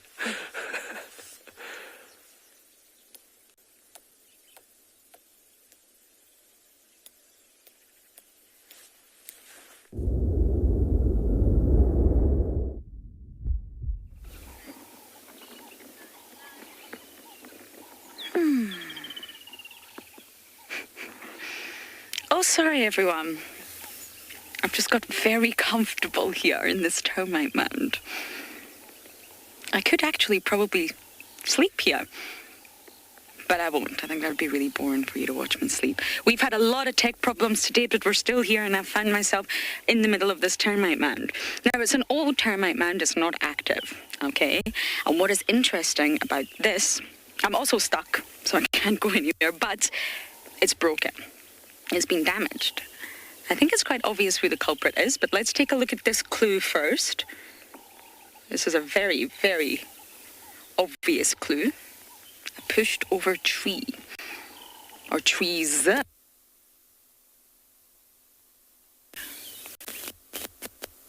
wonder who could do that. Okay, that's broken. And the mound is broken. So our mound, this used to be a completely closed mound. It's now broken, and I can fit inside. And there's also, Davi's going to highlight a track. Now, I think it's fairly obvious who's done this, and of course it's been an elephant. That's how strong and powerful they are. Now, they've probably pushed over the tree, which they're notorious for, and then they probably came here for a belly scratch, or a genital scratch, which is what they do. They don't have hands, they don't have fingers. So Davi and I came here hoping that we could really see inside this mound, but sadly, it's not that deep. I mean, it's deep enough for me to fit in. But Davi, I'm not sure if you're going to be able to get this, but I'm going to point to something here, just above my finger, and let me know if you can see. You can see it? So inside the sort of mud is eggs. You see that? So they've been positioned, or they've been placed, right inside the cracks of this mound. Now, I don't know. It's basically an insect, but I don't know if these would have laid these eggs. Isn't that incredible? So you have the termite mound here. It's crawling. It's actually... I wonder where all these insects are crawling to. There's ants, there's spiders. So when you see the mound, it's not just functioning as a city or a unit for the termites. It's a home for everything else. Insects can lay their eggs here. Insects can burrow inside. Elephants can use it as a scratcher, just like we have those, you know, those back scratchers. That's exactly what the elephant's doing, but for its tummy. So unfortunately, we don't have a handheld camera. We don't have the bushwalks. We can't show you inside. We thought we were going to get to be able to see right inside to all the tunnels, all the chimneys, all the intricate work that the termites do sort of make when they're creating their mound. But sadly not. But it's a lovely place to sit if you do fancy a snooze. This is the one. I'm not quite sure how I'm going to be able to get out of here. Shall we try? We think we can hear elephants. Way off in the distance, don't worry. I wouldn't be sitting here if there was elephants.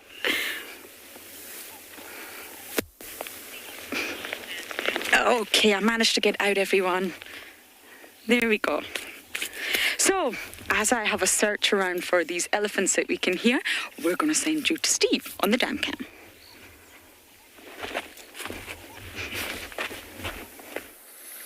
Good morning, everybody, and welcome to Final Control Djuma, where I have myself, Steve Falconbridge, on the dam cam shift. This morning, I was not able to get my vehicle started. I am not a mechanic, and we are standing by for our mechanic to arrive so as to be able to assist in the starting of the vehicle. It seems to be fuel-related or spark plug-ish related. Don't worry, there was definitely fuel in the car. The immobilizer was not on. So who knows what happened between last night and this morning. These things do happen. But our mechanic, Opa, is a genius, and he'll fix it in about 2 minutes. So the dam cam, you can probably see a little bit of moisture falling on the ground or on the water. It is raining again here in Djuma, and I've been watching the show from the comfort of Final Control here in Djuma, and catching up with what Kyle was talking about earlier with the wild sesame, the sesame trifolium, and he said he was racking his brain to try and get some more scientific, or should I say medicinal properties for it. And it is indeed, as he said, a aphrodisiac, but that is when the leaves are cooked, lightly cooked with milk. If you ever cook milk, you never want to burn it. Burnt milk is not nice, so you just cook it with milk. It makes a very nice thick yogurt, very similar to the large devil thorn, and then that drunk is a very useful aphrodisiac, so I've been told. The roots, though, as well, have been used and burnt. You burn the roots and then you dry them and mix it with a bit of Vaseline or cream, and has been known to be applied to a snake bite wound. But by all means, everybody, if you do ever get bitten by a snake, hopefully you've gotten some of these roots burnt and ready at hand, which most likely you will not have. So you're better off just going to hospital and making sure everything is done the right way. Obviously, a lot of these traditional medicinal uses were done a very long time ago. Some of them are still practiced locally, but sometimes medical advice is best looked for. The leaves as well release a very nice mucilaginous substance called soapinin, and is very well used as a soap. So the wild sesame, quite a useful plant when it comes to looking after one's clothes and one's body after a snake bite. So always nice to detail the medicinal properties of plants out there. And we're going to see what else we can find on the dam cam that is not a hippo. But Kyle has been loving his insects of late. I hope you got the updates there of those medicinal properties. Let's send you back over to him.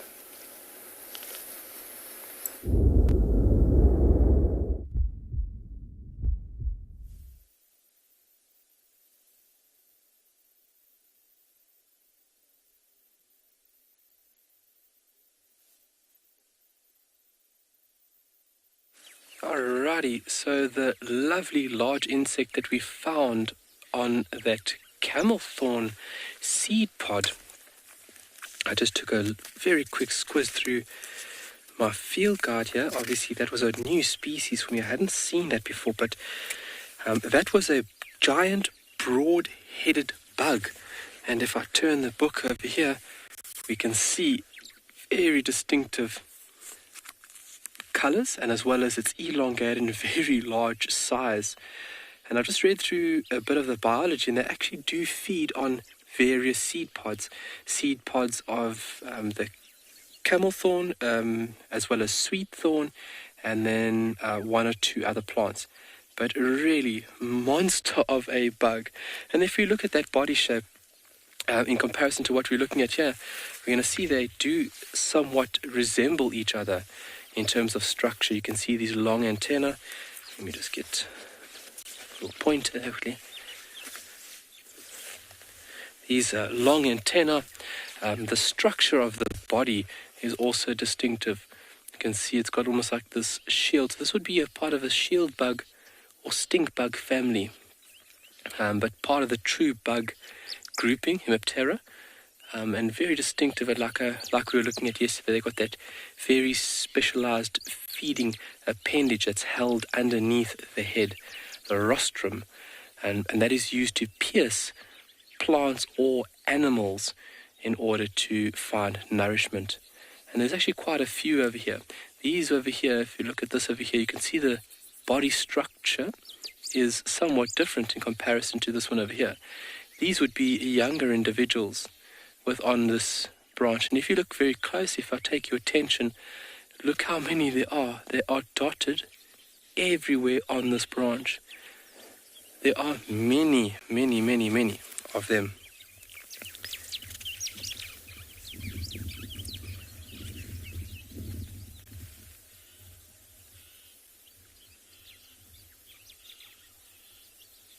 So with this grouping, you'd normally find adults and as well as what we refer to as the nymphs together. They are very nice looking bug, Lisa, and they are very important within the system.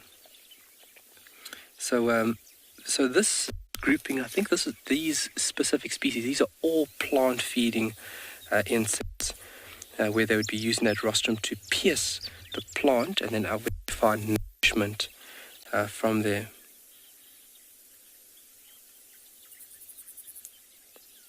There's a few different species within the region, so we could get to a species, but there would be related species within that group, making it fairly tricky to specifically ID this individual.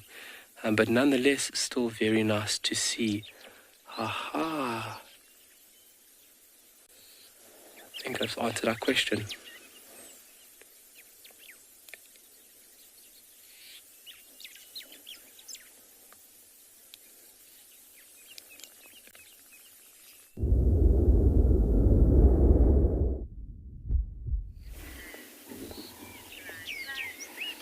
We found them. A lovely, relaxed herd of elephants on quarantine. Oh, wait, is that one? Look at the trunk, yeah. It's got a short trunk. It doesn't look like a full adult female here, though, so I don't know if this is the short trunk. Oh. So when the tip of an elephant's trunk is missing, could possibly be from a snare, which is very sad to think about. That's the most likely reason, to be honest. It will still breathe. So it's got those sort of nostrils. It's actually got 7 olfactory turbinals. So it'll still be able to breathe. It'll still be able to pull up water. Maybe get a view of it as she... Possibly not. What's missing is the prehensile tips. Now, with African elephants, they have 2 prehensile tips, and that'll be one at the top and one at the bottom, so it allows them to grasp. Prehensile means to grasp. Now, with Asian elephants, they only have 1 prehensile tip, so it depends on the species, but for African, they have 2, and it really assists them in all the functions that they use their trunk for.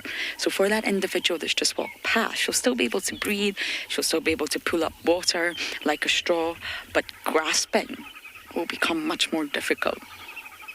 There's a lot of muscles there. She'll still be able to utilize the trunk, but that's the function that she'll be lacking in the most. So it may affect the way that she feeds, either substantially or marginally. We'd have to watch her. But that's the part of the trunk that's missing. Now, there's a few little bee eaters flying around here. Davy, there you go. 9 o'clock on the branch on that fallen over tree. Right here. Yep, you got it. flown off again. I think he's just flown off again. There's two of them. Ah, there you go, there you go. Yay, little bee eater. The elephants are probably going to scare it away, to be honest. Oh. Yep. Oh, it comes back. We got really lucky with the Carmine bee eaters. That was on my bucket list anyway, and I managed to tick them off. But you get a lot of the little bee eaters around here. One of the smaller species. Oh, a little elephant's coming along to investigate.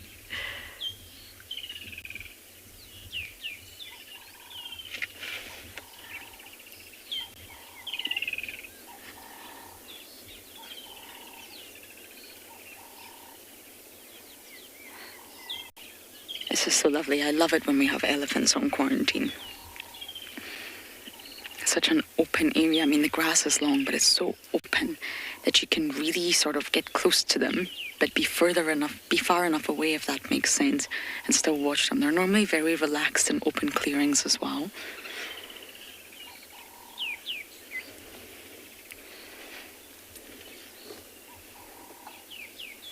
We put our rain roof on. It drizzled slightly, but only very marginally, thank goodness. I don't want to get wet today.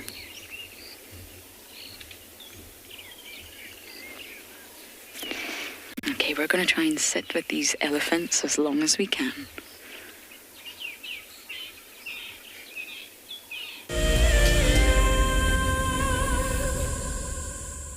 When on safari, there's nothing better than an evening spent under the stars chatting around a fire, with the sounds of the wild all around you.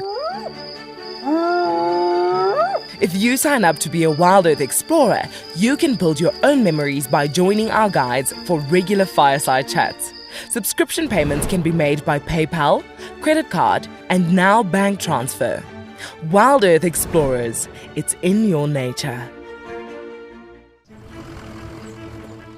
My name is Taylor McCurdy and I work for Eco Training. I love hearing from all of the viewers. However, I particularly enjoy those of you who have been watching for a few years. Your questions are just so advanced and they really get me thinking. If you'd like to ask a question on WildEarth, you need to register on our website. Once you've done that, head to the live safari page and submit your questions below the live feed.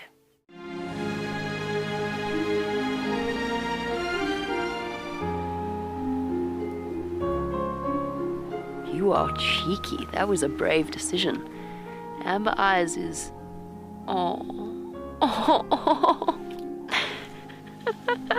That is so magic. That was absolutely wonderful. Amber Eyes just gave that cub an enormous hug.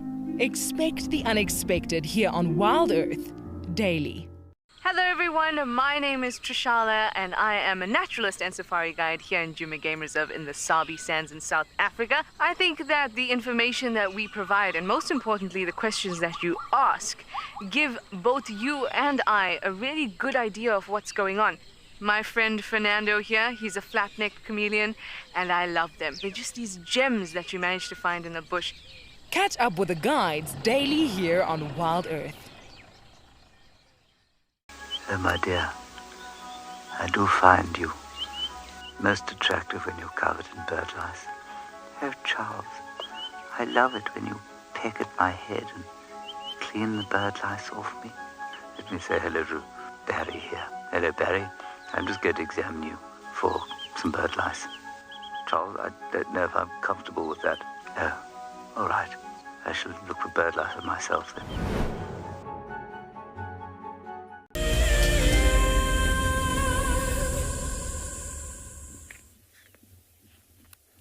All right, look at the density of those insects there.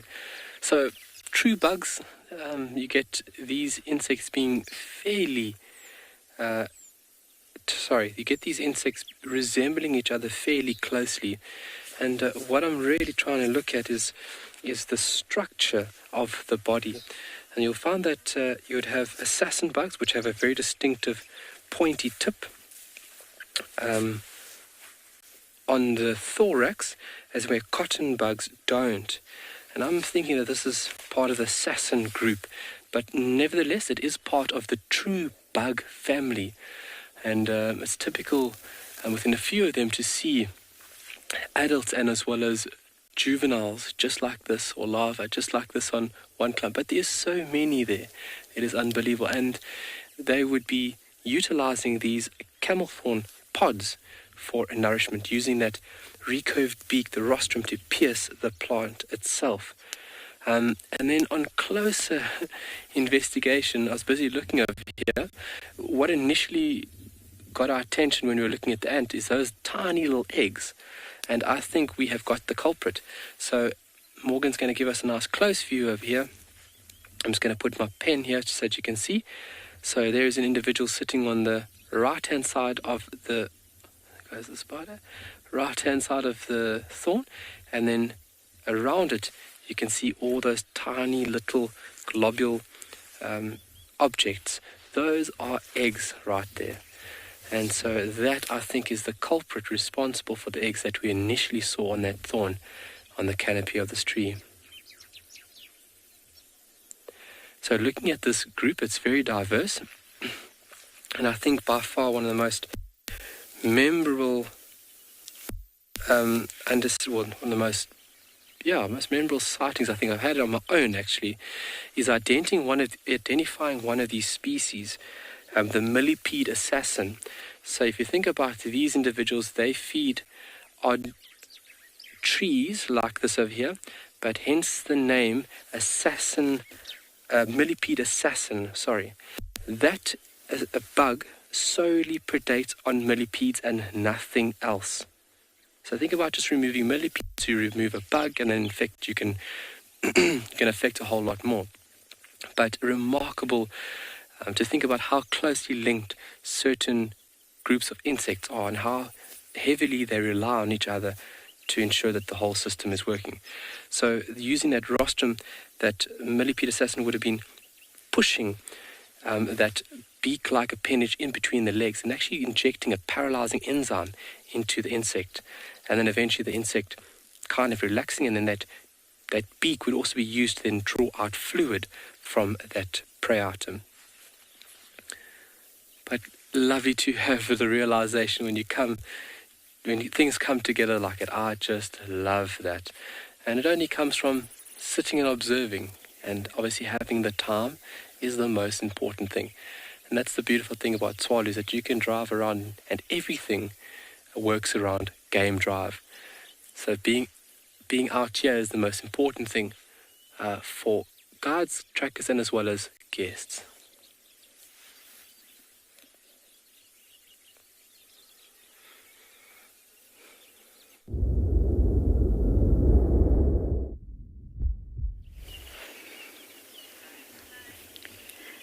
The elephants seem a little bit on edge. A few of them are running, but we've managed to stay with, well, this small part of the herd. And going back to the trunk, if you think of it, it's basically the nose that's merged with the upper lip. So imagine that, your own nose merging with your upper lip and forming a really, really sensitive organ. One with great flexibility. And I guess it can function as a straw, a nose, an arm, many things, and a snorkel. So in order for it to function, the trunks don't have any bones. It's complete muscular structure. And in order to use it in the way that elephants do, there needs to be a lot of muscles. And they actually say that there's over 40,000 muscles in an elephant's trunk. That's incredible, considering in the entire human body, there's 639 muscles. And look what our bodies can do. I mean, our bodies are actually remarkable at what they can do fitness-wise. And think of what an elephant's trunk can do with over 40,000 muscles. It blows my mind every time I think of it. Or you can sort of divide that into 150,000 individual units of muscles. But that's when you break the muscles down. So generally we say over 40,000 muscles in an elephant's trunk.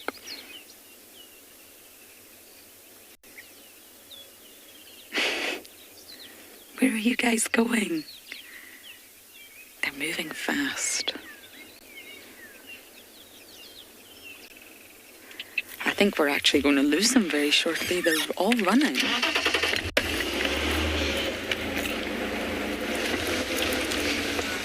Let's see if I can just turn around here.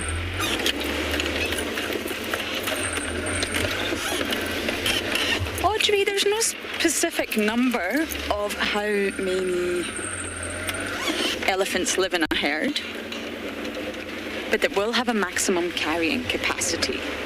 So of course it's matriarchal, it's led by the matriarch, and it's her responsibility to ensure the health, the safety, the wellness, the sort of reproductive success of all the females in the herd.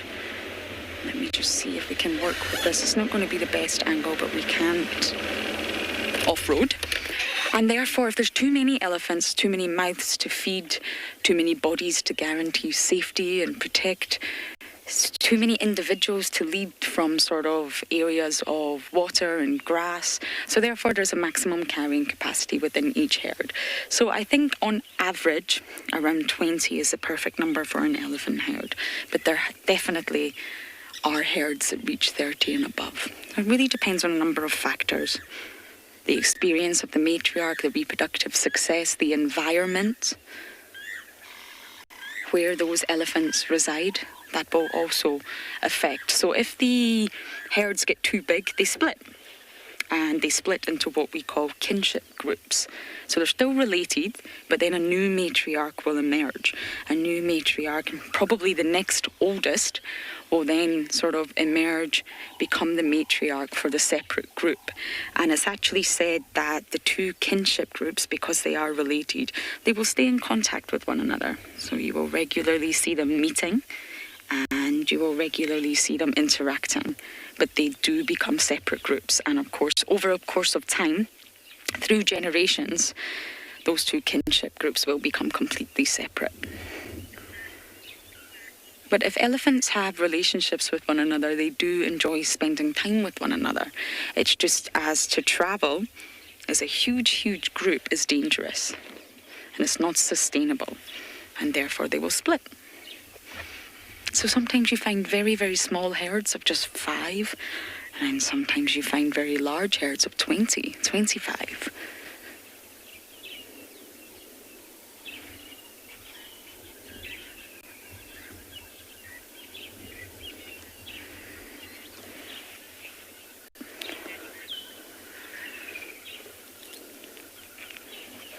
Danica, you're asking about communication.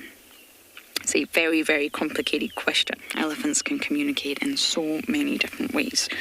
They can communicate visually through body language, posturing, and sort of with their ears and their tail and their trunk. That's all a form of communication that's very visual.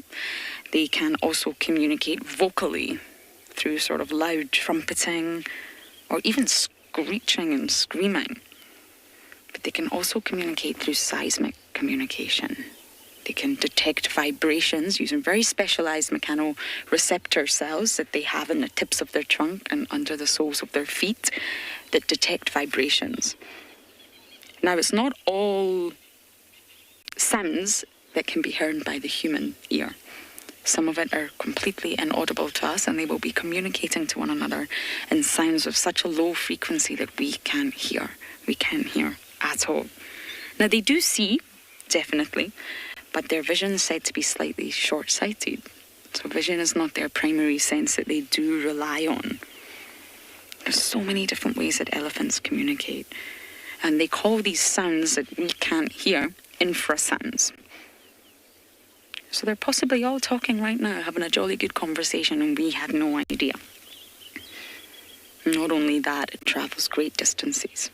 So that's why herds, if they do split, I'm not talking about kinship groups, I'm just talking about a herd splitting, they can communicate kilometres and kilometres apart.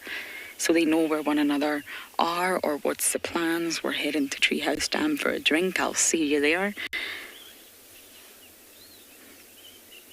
Many different ways of communicating, and also through scent, chemical communication, in the form of, if there's a female in estrus, She'll be leaving her scent behind to show the males, where are you? I'm an estrus. And vice versa, the males do the exact same. And this is all done through urine. It will contain that sort of chemical message that says, I'm receptive, I'm in estrus, and I'm ready to mate.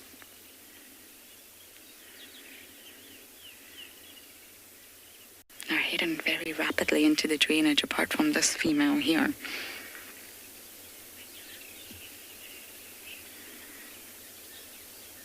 Okay, we'll try and stay with these elephants if they don't disappear, but for now, we're going to send you across to Steve.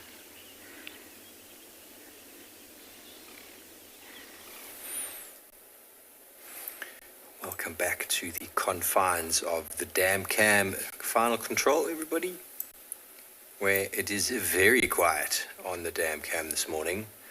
We've had an Egyptian goose ×2 and a couple of hippos, and if you do hear this clicking sound, that is because I am operating the dam cam with not a joystick but a mouse, so I do apologize for any noises that you might be hearing. I do think that my movement has become a lot better than last time I was on the dam cam. Then you can be the judge. You see how serene it is. The rain seems to have stopped, and the hippos are hiding behind the only bit of vegetation that could conceal them. So it's a wonderful, wonderful sight, seeing the water and the greenery of Djuma at the moment.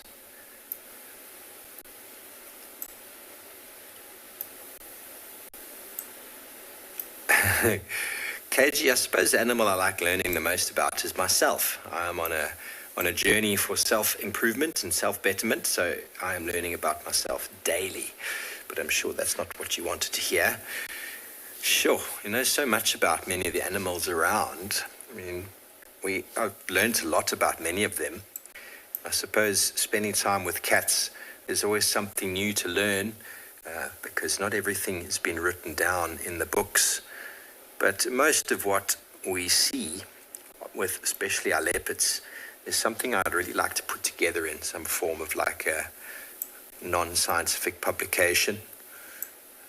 Get the guides to get their stories together about what have they seen the leopards doing. So certainly something I'm going to be pursuing, and I'm sure I will learn a lot from the stories that the guides put forward.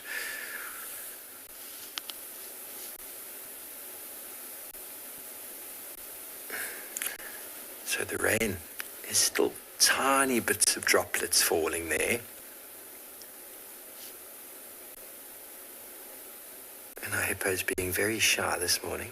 They must know when the dam cam is focusing on them. They must know.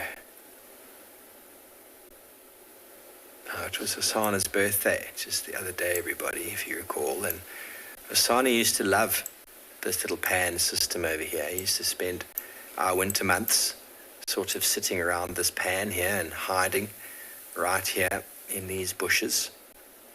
Right over there, he would hide and terrorize the impalas as they came down to drink. So I'm hoping by scanning around and keep looking that maybe some form of a spotted cat might pop out. It seems to be very quiet though on the dam cam, not even an impala to be seen.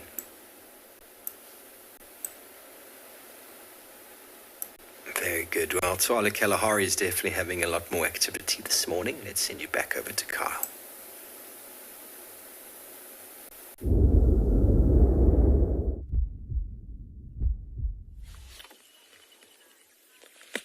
Well, unfortunately, the activity has come at a cost. Been hanging around here with the bugs, and because it's gotten warm fairly quickly, those meerkats have moved off for the day. So I promise you we will be visiting them tomorrow morning. But there's a lot of other stuff to keep us entertained out here. We looked at this, I think it was yesterday, this very unique looking fruiting body. This is the fruiting body made by the gemsbok cucumber, a very extensive creeper. And like I mentioned yesterday, it's very extensive rootstock as well, up to about 1.5 meters deep. It does have somewhat of a bitter taste to it, but that doesn't stop things like porcupine. I've read along the lines of steenbok, gemsbok, eland will actually dig up this bitter rootstock, but obviously the water within the rootstock is life-saving. And animals will tap into this available water source. So while we have this one has been damaged. I saw it in the road. And I thought, what a perfect opportunity to show you guys a little bit closer on this lovely structure. I mean, it really looks like something out of a scientific movie that would be in a little nest and, you know, the mom would be ferocious and not from this planet. It literally looks like an alien egg. You could put this in Jurassic Park and, you know, it would fit in perfectly. Yeah, so very, very beautiful. And if you look at the color, the one that we were looking at yesterday was fairly green. So that would be unripe. And if you would want to check it, obviously, like I've mentioned before, be very careful when checking plants. If you want to check plants, if they're poisonous, you need to follow a certain procedure to ensure your safety.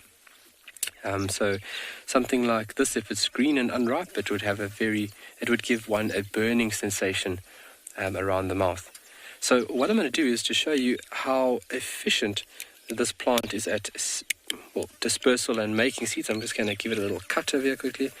Obviously making sure you're always cutting down. You never ever cut upright. You always cut straight down to ensure your safety as well.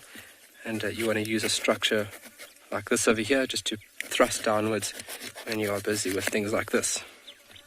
So like I said, it does have a nice cucumber smell to it, but then look at the fleshy content with inside there, and as well as the seeds.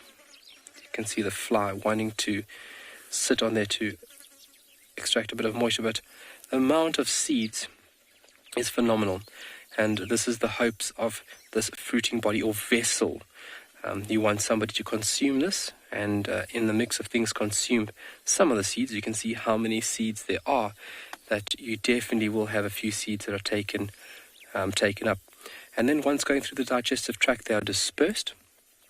And when they are dispersed along the felt, that is obviously the successful dispersal phase of this wonderful plant. But the moisture is the main attractive note. And if I just do this here very quickly, watch the water and the moisture that comes out. Jackie, it looks like a melon on the inside. Yeah, it does look like a melon on the inside. It's part of the pumpkin family. Common name, pumpkin family. But it has a very, almost like watery cucumber scent to it. And if I taste it, it's got a slightly bitter taste to this one. No burning sensation. Obviously, you want to test on the top of your lip, or you want to do the inside of your arm to check if something's poisonous first and foremost. But I mean, look at the nourishment content with inside this. And this will all be consumed by an animal. Look at that. That is obviously the casing that will hold all of this wonderful content. And I mean, the moisture with inside here is unbelievable. Just look at my hand. Look how wet my hand is. You can see the sun just glimmering off the moisture. And really remarkable. And look how many seeds there are. I mean, there are hundreds, well, not hundreds, but there are a lot of seeds inside this plant. And those are brand new little gemsbok cucumbers to start and continue this wonderful process. So baboons will eat this, a host of antelope species will consume this, and really remarkable source of water through the dry and leaner times. When we do come across another remarkable fruiting body, referred to as the Tsama melon, that is just a fantastic plant within this area. And this one, the gemsbok cucumber, you won't be able to store this for very long for its life-giving water.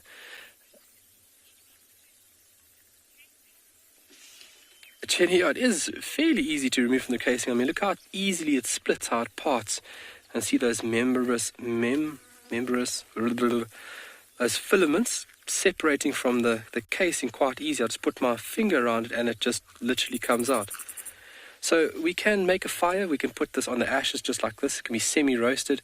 It can be consumed raw as well, obviously for the content. But very remarkable. So when we do find the Tsama melon has a body that resembles that of a small gem squash, or a small, gem squash. But that plant is remarkable at storing water, and we could keep a timer melon in this vehicle for nearly over a year, and it would still be viable to eat after that period. So it would have been a very important source of moisture for people moving through the midst of southern Africa through a certain period, and then obviously animals would relish on things like this, and as well as the timer melon, for life-giving water. I think back in the day, you would also have the San people bearing timer melons for its water content. All right, but let's send you over to Lauren with some more insect activity.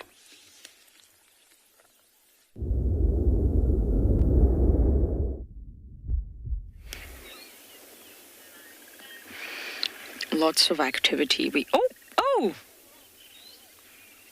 Wow, did you all just see that? I don't think I've ever seen a net-winged beetle, I'm guessing, defecate. It was very liquid in form, but generally speaking, insects' defecation is in liquid form. And there's two here. I imagine the male is clinging on to dear life to the female. And this is to avoid any other males coming. Comes back down to sperm competition. Now, insects come in all shapes and sizes. But with beetles, which is a very large group of insects, they have a really unique, specialized adaptation, and that's the forewings.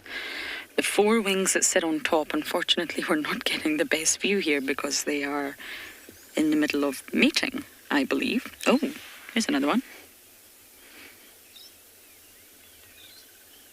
I can't actually see if this is a net-winged or the slender net-winged. You need to sort of look at their wing shape to see what species it is, but it's one of them. And the wings are called elytras because they're hardened. So when you look at a beetle, even a dung beetle or a rhino beetle or any beetle species, you'll see that those top wings are hardened and they act as protection. They're also super hydrophobic, and what that means is no water whatsoever will get in. And as I always mention, an insect's greatest fear is dehydration. That's why most insects are covered in a waxy substance on their legs, their head, their thorax, their abdomen, their wings, to prevent the loss of water. They don't want to dehydrate. So the elytra is quite an ingenious structure, and it does limit their flying ability. These hardened wings, not only will they be heavier, but they're not as flexible. But it helps protect the insects in all sort of wee shapes and form. And believe it or not, the world's smallest insect, or tiniest insect, they are known as the fairy wasps. How sweet. Thank you, Franklin. And they actually live out their entire existence inside the eggs of others. Sorry, Gwen, can you repeat that?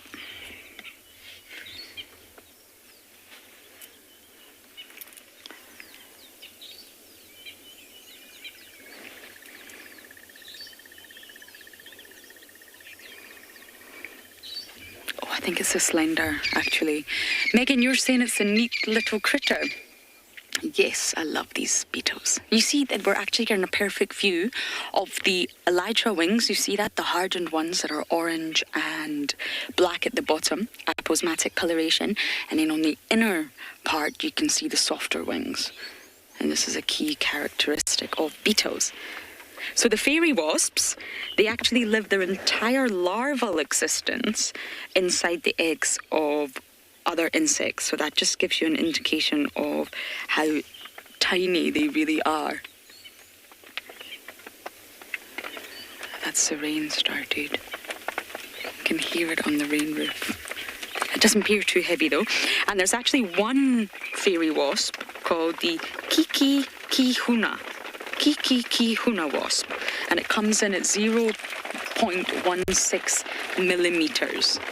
That's how small they are. And the name actually comes from the Polynesian language spoken in Hawaii, And it translates to tiny little dot. Ki huna. But on the other end of the spectrum, one of the larger insects is the Goliath beetle. That comes under the beetle family, of course. And Goliath, well, that already tells you that it's huge. And I think it wins the competition for being the heaviest, maybe not the largest, the heaviest in body weight.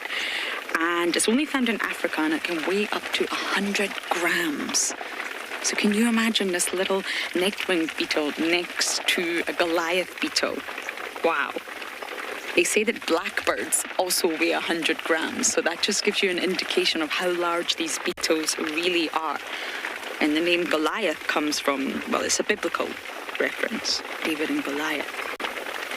And it's absolutely huge. I think the Chinese stick insect wins the award for the longest insect. I think it comes in at 62 centimeters. Wow. It's like 2 rulers put together. That's probably longer than my forearm. That's huge. And that's the Chinese stick insect. So that's the rain definitely coming on. We're probably going to put our covers on and hopefully stay dry.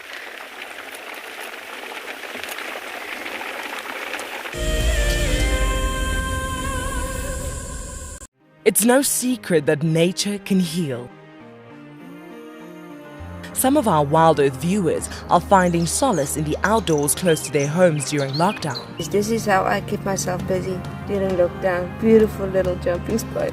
I love walking in the open spaces near my home. Provides a moment of peace in a crazy world. This is my fire escape with some of the birds I get to see. That's what it's like in New York City during lockdown. Being in nature helps me to cope with the challenges of life and helps me to be humble and grateful.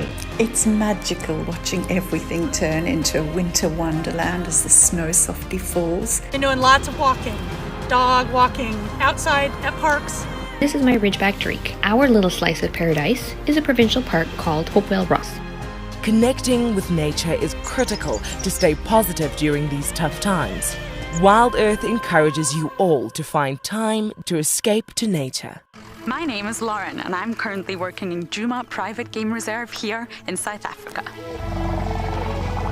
I love answering your questions during the live safaris. It's my favorite part. It feels like you're on the vehicle with me, and I'm able to teach you exactly what you want to know.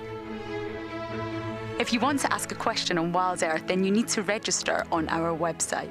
Once registered, you must go to the live safari page and ask your question below the live feed. Oh, it's going to be in trouble now. Oh, this is unbelievable stuff. Here comes a hippo in too. Go, Impala. There's a hippo coming in. I can't believe what we're seeing here. This is what we normally see in East Africa. It's all over. Hippo leaping at the crocodile now. Everything's gone underwater. Expect the unexpected here on WildEarth daily. Hi, I'm Kyle, and I come to you live every day here from Tswalu Kalahari in South Africa. My favorite animal in the Kalahari has to be the aardvark. Its unique appearance, its ethology, and as well as ecology within this vast ecosystem is amazing, and something that I have been really lucky to experience on foot here at Tswalu. Catch up with the guides daily here on WildEarth.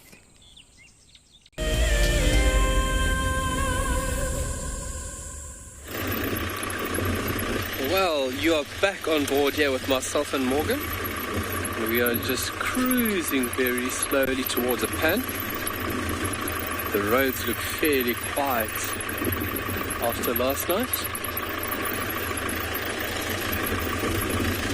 We thought we would just allow you folks to enjoy driving along with us. Beautiful vegetation as we come close to this watering hole. And the landscape in the distance over there.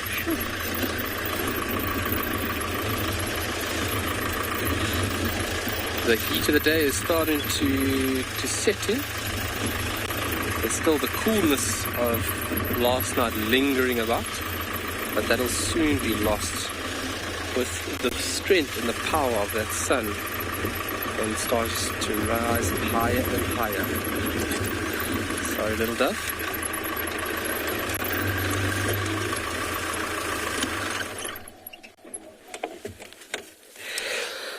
Chachora, wow. Excuse me. Lovely little Namakwa dove. Oh, let me just move a little back.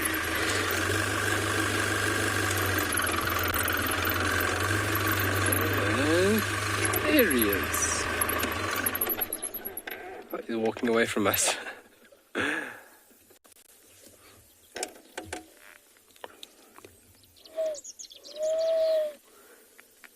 Is he looking for seeds? Predominantly what a Namakwa dove would feed on is seeds. And I think when we come back with you, Vex, we'll try and see if we can see its tracks. Very distinctive walking pattern, and as well as track itself.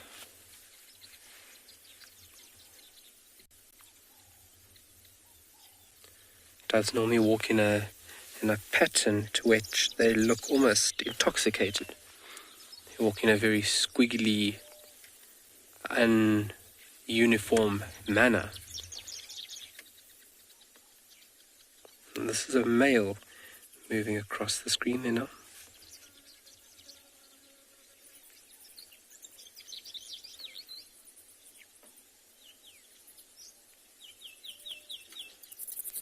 And the amount of seeds that are around at the moment would be perfect for seed-eating birds.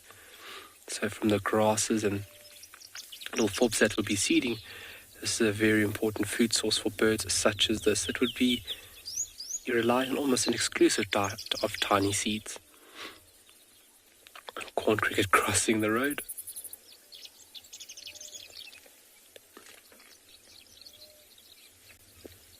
Okay, now that the dove has cleared the scene, let us move on.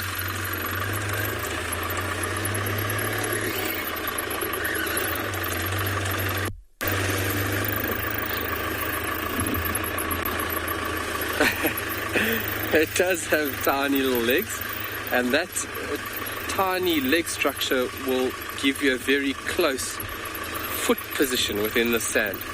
So the bird would not be able to take very long strides, so the distance between those 2 feet would be fairly close as this bird walks on, looking for these tiny little seeds. And it's actually using the sun that the seed will be illuminated from this beautiful sun, and I'd be following a certain direction looking for that viable food source. There's another beautiful spider web.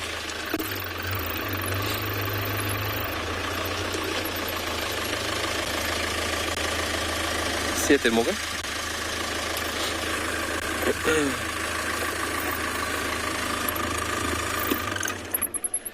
Let me just jump off here quickly and take a look, see if we can see this one.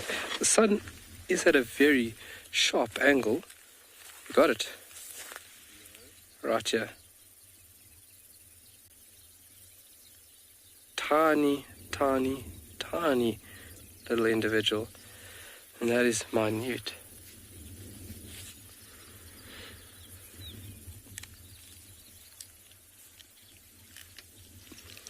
And it's got quite a long bridge line for such a small arachnid.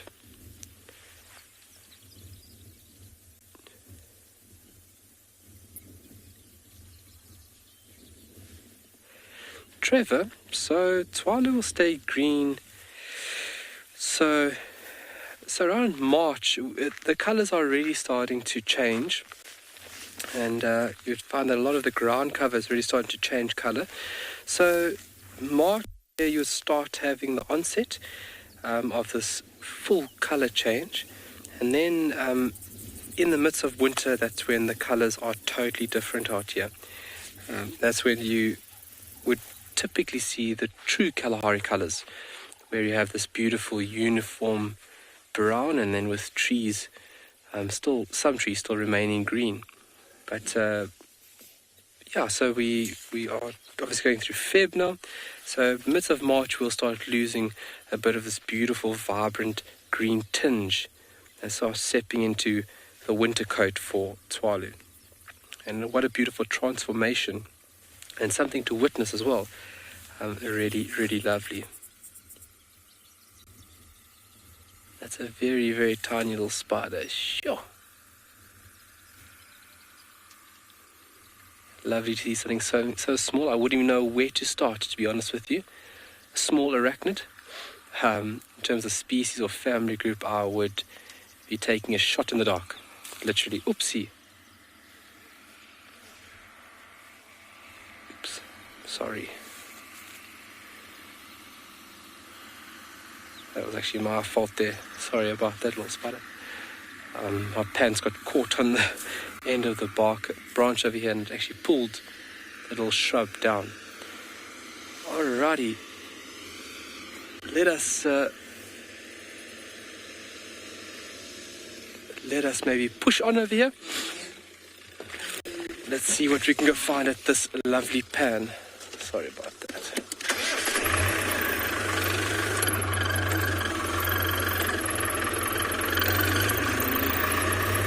Victoria, spider web design is fascinating and really remarkable.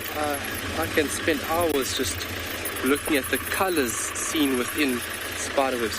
Very important function that we are seeing here now. This is a little bit of maintenance that's going on. Obviously, after those heavy rains that we received, this is a very important job that needs to take place to ensure that those roads are safe for people to drive on. So a bit of maintenance going around in the background while we move on this road over here to the pan.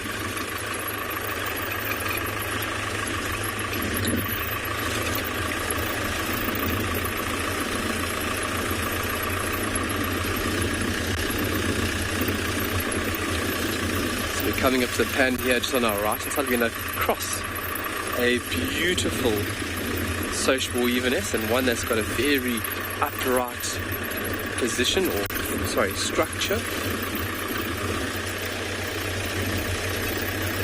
And the shapes, a variety of shapes that one could find.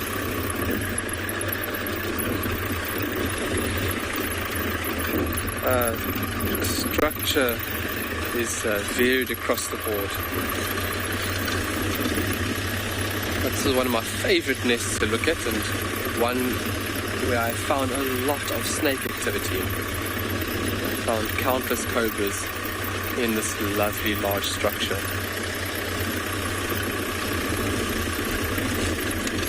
What is that? Oh, was it a hornbill? Looked like African grey.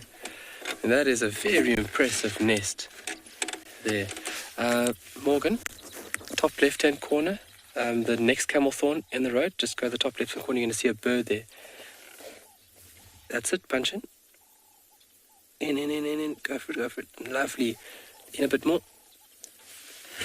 and then go up a bit more, there we go, that's it. There we go, lovely African grey hornbill. I saw its tail as we stopped, and then its flight. And smaller wing length. I was sure that was African grey. Beautiful bird to see. It has to be one of my favourite hornbills. Oh, just ate a big ground katydid. There goes its partner. Lovely bird to see. It's just a very, very uniform colour scheme. Not too much colour on the bird, but very beautiful in its own respect, or its own right. Distinctive bill for this family group. Very important tool as well when it comes to the male passing food to the female when she is incarcerated within inside the nest.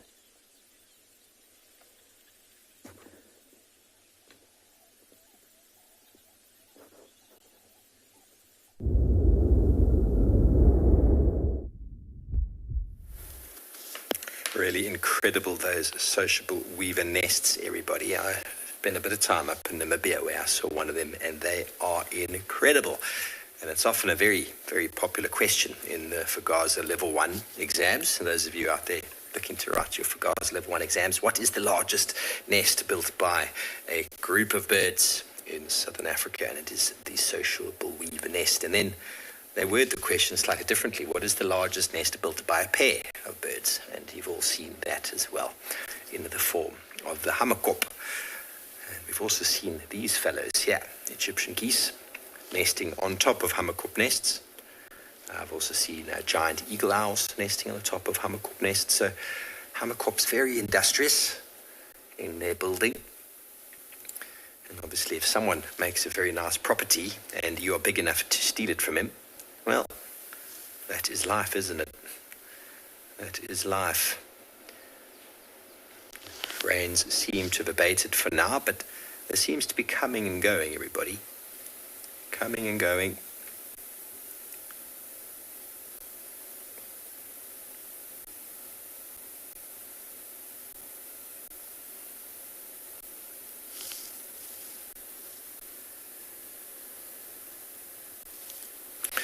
Ludi, you can't really say size is what determines a spider's venomosity or dangerousness, the level of danger.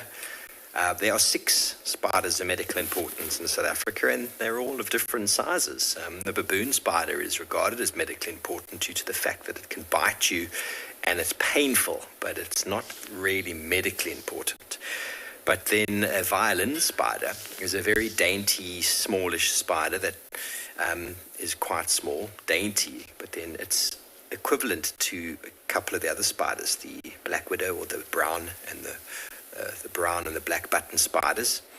So it really is difficult to say, but what you should always pay attention to is coloration. When it comes to colors, does the animal have contrast? Yes, flap your wings. Have contrasting blacks with reds or yellows or oranges on the body. That often can mean an animal is dangerous in some form of way, either poisonous or venomous. So you can't really go around the world and say that the smallest are the most dangerous. But all spiders are venomous because they need to. Well, the large megalomorphs don't necessarily use venom, but they all have venom in the form of needing to break down their food. Spiders don't have teeth, so the digestion often takes place before the organism even enters the body. They liquefy it with some of the venom, and in it goes. But it's not really, I don't think it helps to run around the world being afraid of spiders, because there are spiders everywhere. Spiders are the first organisms to move into an area. They are what we call pioneers. You clean your house, everybody, and what is the first thing to materialize in the corner? First thing after you've cleaned the house, it's always a spider web, because they are very, very good at moving in. They're also very good at catching mosquitoes and catching those little organisms that give us a bit of frustration from time to time. So I remember doing a lecture for eco training years ago about spiders and about the dangerous spiders, and people were thinking, oh no, how dangerous are these? And we'd been sitting in that lecture hall for about 2 weeks by that stage.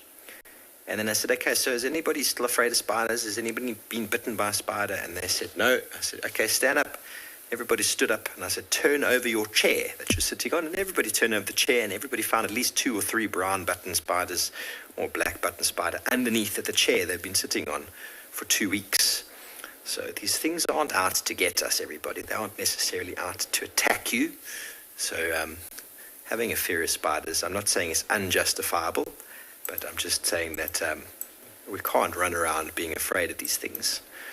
So I don't think size is always key, but generally the smaller spiders are definitely venomous due to the fact that they don't have the physicality of the larger spiders, and the fact that the larger spiders are able to wrestle their prey physically, whereas the smaller spiders have to envenomate so as to immobilize their prey, so the prey doesn't hurt them. Got an itchy face? Scratching it with a foot is always a good way to do it when you don't have hands, everybody. The feet sometimes serve a fantastic purpose.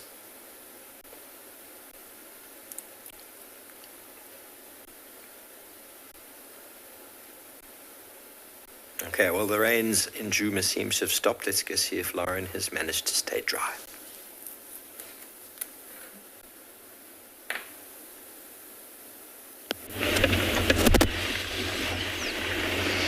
Oh, I am dry. Do not worry. We have our rain roof on and our covers on. I am dry. It wasn't too heavy. Thank goodness. Aha, I see a butterfly. Hold on, Davy, hold on. This grass is actually taller than our car. Now I can't see it. Do you see a butterfly? No. No. Was that a Scottish accent there, Davy? No. Okay, hold on. Sometimes when you drive past, you disturb the animal, of course not intentionally, and sometimes they'll start fluttering again, so bear with us. Just a bug.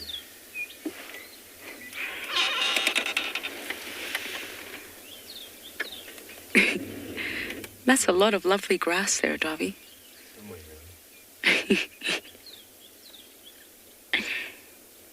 It's insect paradise right now, but they're not so easy to spot.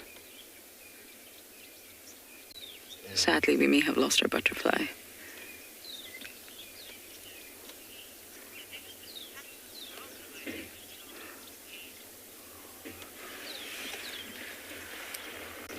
Lee, you're asking, would an elephant Cut the grass. Cut the grass? No, I don't think so. The elephants do not mow the lawn. Of course, they do pull up the grass right from the root to eat it. But it's only a specific grass species that they do tend to enjoy more. And they really, really pull it using that prehensile tip on the end of their trunk that we were referring to earlier. But as for cut the grass, sadly not. I mean, I'm going to just jump out and really show you what we're facing here. Don't worry. You got it? Well, it's a bug. I don't know what it is. I don't know what that is either. I'm coming round. I'm going to show you how tall the grass is, and then we'll try and identify what bug Davy has found here. Okay, look at this. Now, I'm not the tallest of humans, in case you are wondering, but this is what it's like when I'm standing in the grass. I'm pretty sure this is taller than I am right now. This is the vegetation that we are dealing with. So from a safety perspective and from an animal spotting perspective, it's extremely difficult. That's why you've got to be super, super cautious. This is the thickest I have personally seen the bush in the time that I have been here. There could be anything lurking here. Okay, Davy, where was your bug? Okay. Now we use the word bug very loosely. Okay. I don't know if I'm going to be able to see it.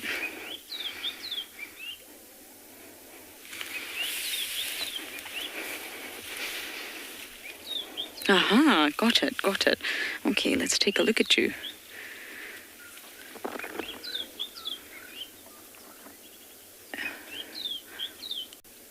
I also don't know what we're looking at here, but I see a lot of legs. I wonder if it's a spider that's curled up into a ball, deciding, I don't want to be a spider today. I don't want to adult today. It's cold. It's rainy. I'm going to curl up into a ball. I think it's a spider. Okay, I'm going to jump back on the vehicle. So it's absolutely perfect to spot insects, especially if you drive so slowly, and you can see all sorts of wonderful movement. If you literally just drive like this, you can really spot insects. It's so wonderful, but it's not great for ticks. We've actually all received warnings out here, official warnings, to be very, very careful with the tick load because of the sort of thickness of the vegetation. Rivers are overflowing, dams are bursting. This is the wettest summer in a very, very long time, and it was necessary, but still, you've got to be very, very careful. And of course, it's making it really difficult for us to find animals.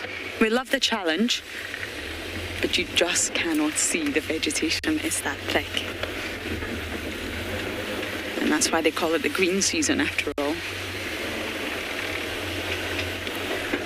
But there's no more running around quarantine like we used to. There's no more bushwalks. I've got to be very careful.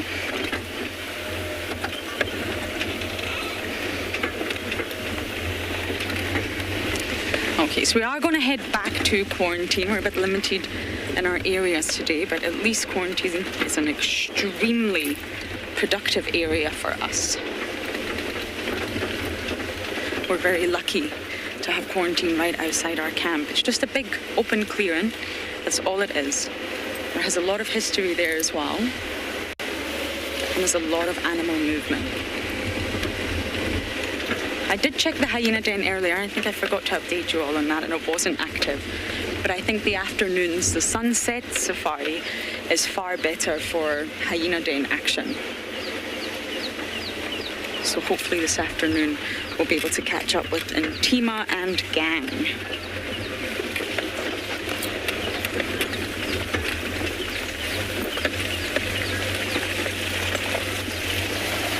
Okay, so I'm going to head back to quarantine, see what I can find, and for now, you guys are going to head back across to Steve.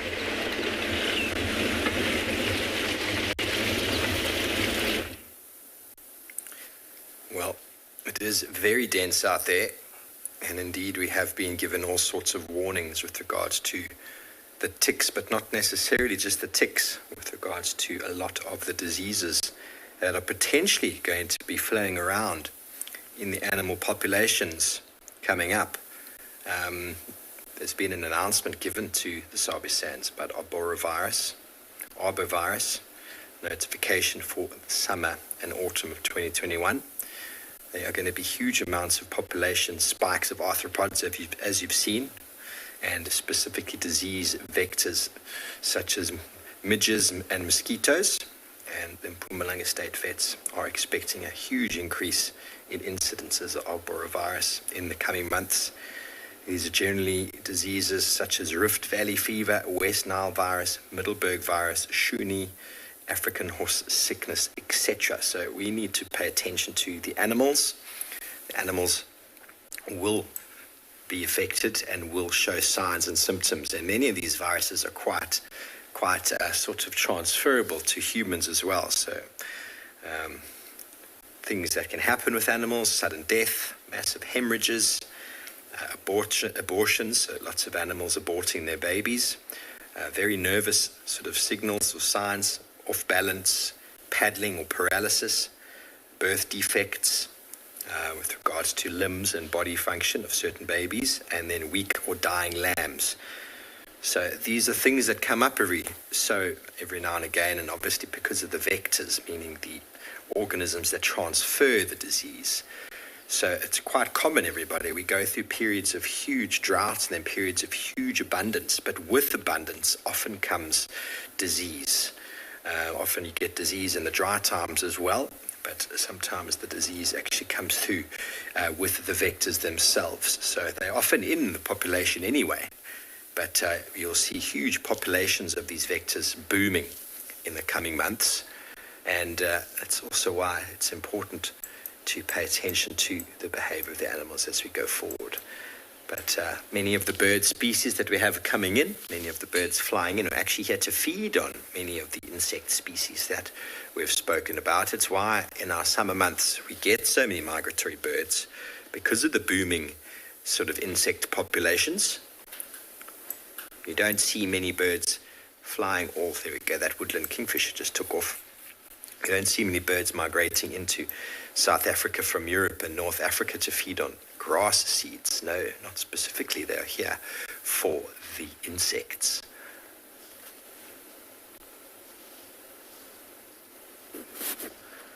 Okay, there's plenty of fruits in the bush. I've been showing quite a few as you go through with regards to the marulas, the whiteberry bush. There's a few sour plums around, but we don't find too many of them. The raisins, there's lots of raisins. The marulas, the false marulas should be fruiting soon. I discussed it on the show the other day, the low-felt milkberry. It's got some very nice fruits. If I get my car sorted, which it's not happening at the moment because our mechanic is not available, so I might be sitting and doing a lovely damn cam segment again this afternoon. But once I get out and about, Kev, I'll be sure to do a drive just on the food that we can find. It's been something I've been thinking about doing and planning to do for those sort of quiet moments. And finding animals in the dense vegetation that we have right now is quite tricky. So I might as well find the food for you that is abundant and everywhere. Even the Egyptian goose that was feeding on the seeds of the grass there, that's something we can feed on as well. Cereals and grasses are the most productive plant in the world. Think about how many of you eat grain and maize and barley. Everybody in the world eats some form of cereal, and many birds do. And grasses are the most abundant food providing source in the world, not just from the seeds, but from the grass themselves. Think about any animal that you might know of. What do they feed on? For the most part, it is grass. And if it is not grass, they're fed from grain, which comes from the grass itself. So grasses are very important. So I will be detailing the depths of the grasses as well. So this Egyptian goose is walking along feeding as he goes, and let's go to Lauren, who I think has found us some more beautiful elephants.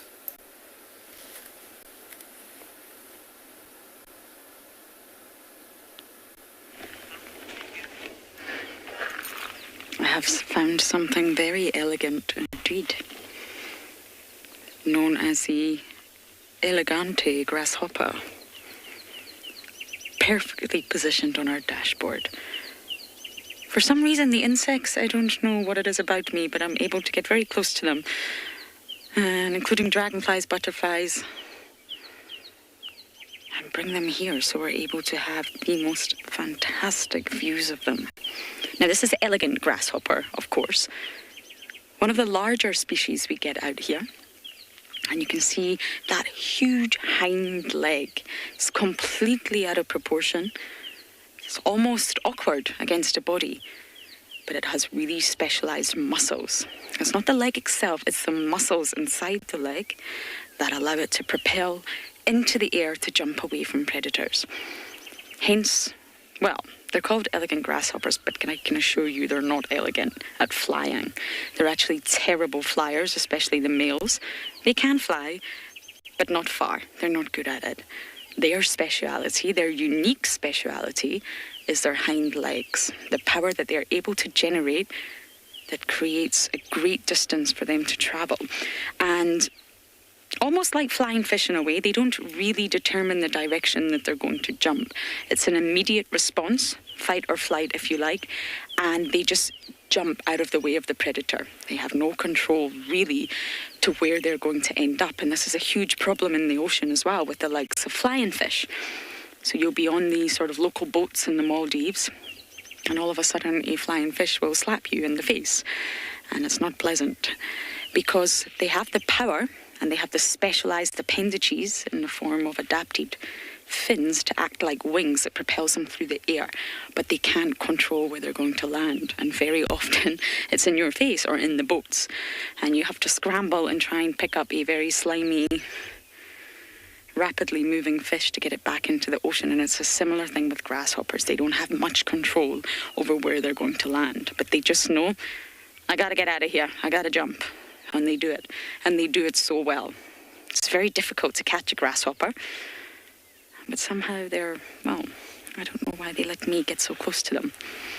Hello, sir. Are you aware how beautiful you are? You could possibly be a female. I do apologize if you are. But you see that coloration that gives them the name elegant grasshopper. It's beautiful to us, to a human eye, but to a predator, they're not going to see that as aesthetically pleasing. They're going to see that as warning. Oh, I don't think we should eat this guy. He looks fat, he looks juicy, but this coloration is off. This is telling us it's off. And what it's basically saying is, don't eat me. I'm not palatable. I contain toxins. You eat me, you're going to suffer.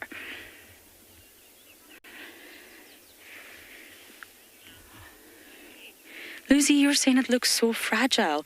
Actually, they're quite robust, believe it or not.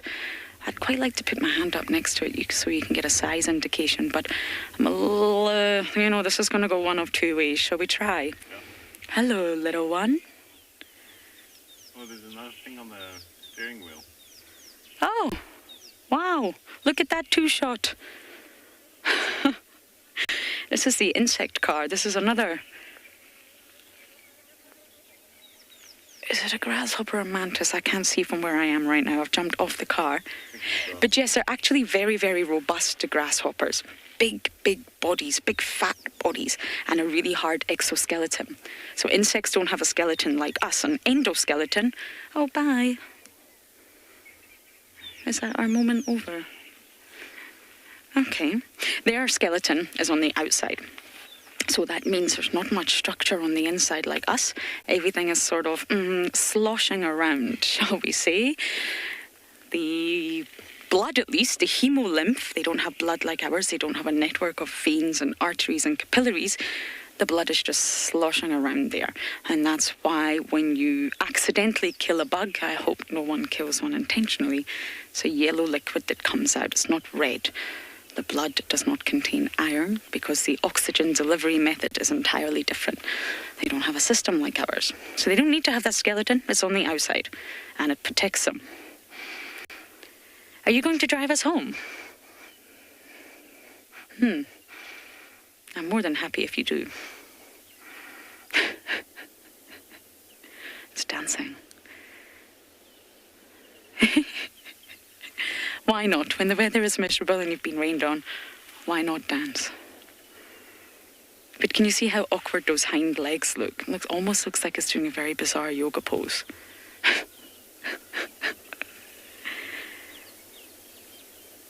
I think I'm going to do this dance all the way home, Davi. What do you think?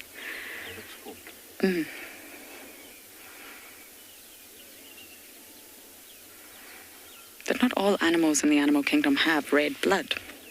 Insects, blood is yellow. Octopus, squid, their blood is blue, royal blood. And it's blue because it doesn't contain iron. It has completely different properties.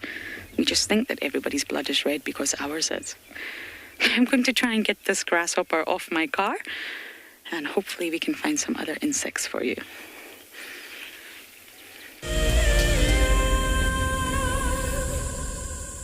Oh, my dear, I do find you most attractive when you're covered in bird's eyes. Oh, Charles, I love it when you peck at my head and clean the bird's eyes off me. Let me say hello to Barry here. Hello, Barry. I'm just going to examine you for some bird lice. Charles, I don't know if I'm comfortable with that. Oh, all right. I shall look for bird lice myself then. Hi, my name is Tristan Dix, and I am a guide here at Djuma Private Game Reserve for WildEarth. We love connecting you to the African bush, and we always look forward to all of your questions. If you want to ask a question on WildEarth, you'll need to register on the website. Once registered, go to our live safari page and submit a question below the live feed. Catch up with me on WildEarth.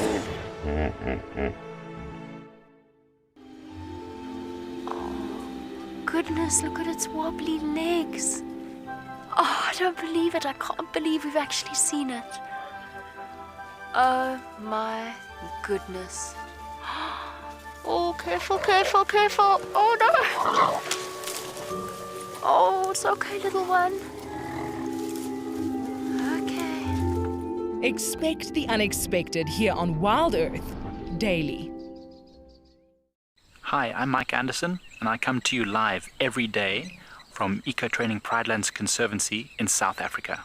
The wild animal I think is most underrated. I think buffaloes are the most underrated. They're so tenacious and ferocious, and also very, very protective of each other, which I find incredible. You know, sometimes people think of the big five, they just think of lions and leopards and other big animals, but I think buffaloes are pretty underrated. Catch up with the guides daily here on WildEarth.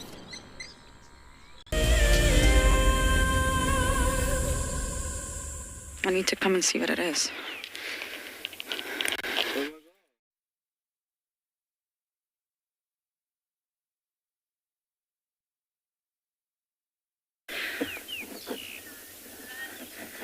We've just found another insect on this Vulture indica.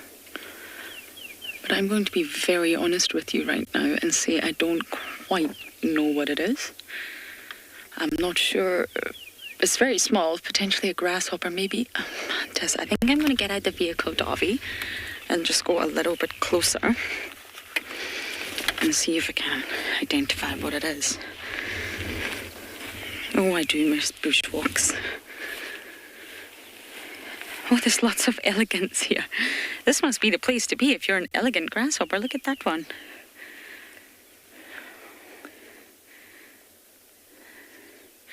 I think it's a juvenile grasshopper from what I can see. It's very, very small. And I think it's contemplating pouncing away from us with its hind legs. I think that's what it is. Maybe it's still undergoing some molting, and that's why it doesn't look like the full adult form. It's tiny. Here's one elegant, 2, 3. Ah! My goodness, there's grasshoppers everywhere. And they make up a large sort of bulk of birds' diets, reptiles' diets, larger insect diets. A lot of the migratory birds really come here to feast on the endless supply of insects that are around here. There's no area untouched by an insect. They are everywhere. And I know not everyone possibly enjoys insects, but really when you start to get into them, they are the most incredible organisms. The way they've evolved, the way they've thrived, the way they have almost taken over the world, if you like. They have. There's insects in places you wouldn't believe. There's said to be more insects than there are grains of sand on all of the world's beaches put together. They're a food source for humans too. A lot of countries around the world, developing countries, eat insects, and that's because they're such a great source of protein. There's actually a company, the name has slipped my mind, I think it's in the States, that has been making insect ice cream. Davi's eyes just went a fraction larger there. Yes, they grow insects to turn it into ice cream as a food source for the developing world, and that's because they are very high in nutrition. Slightly crunchy, I would think, but a really, really good food source, and it's not just for the other organisms out here, but for humans as well. They're completely underestimated. And sometimes it's a little bit safer on quarantine to jump out of your vehicle and just to have a look around for insects because it's an open clearing. But obviously it's not recommended these days to get off your vehicle and go tracking and go into the thicket. But at least on quarantine it's an open area, you can see what's around. But it's perfect. It's a perfect place to just stop and look around for everything that's crawling on the ground. I didn't think I would fall in love with insects and spiders and arachnids as much as I have. Once you really, really start to learn about them, it will blow your mind. Now, today turned out to be a fabulous drive. I just want to say thank you, everyone, for jumping on board, all your comments and questions. Hopefully the rain stays away, and we shall see you this afternoon. Goodbye for now.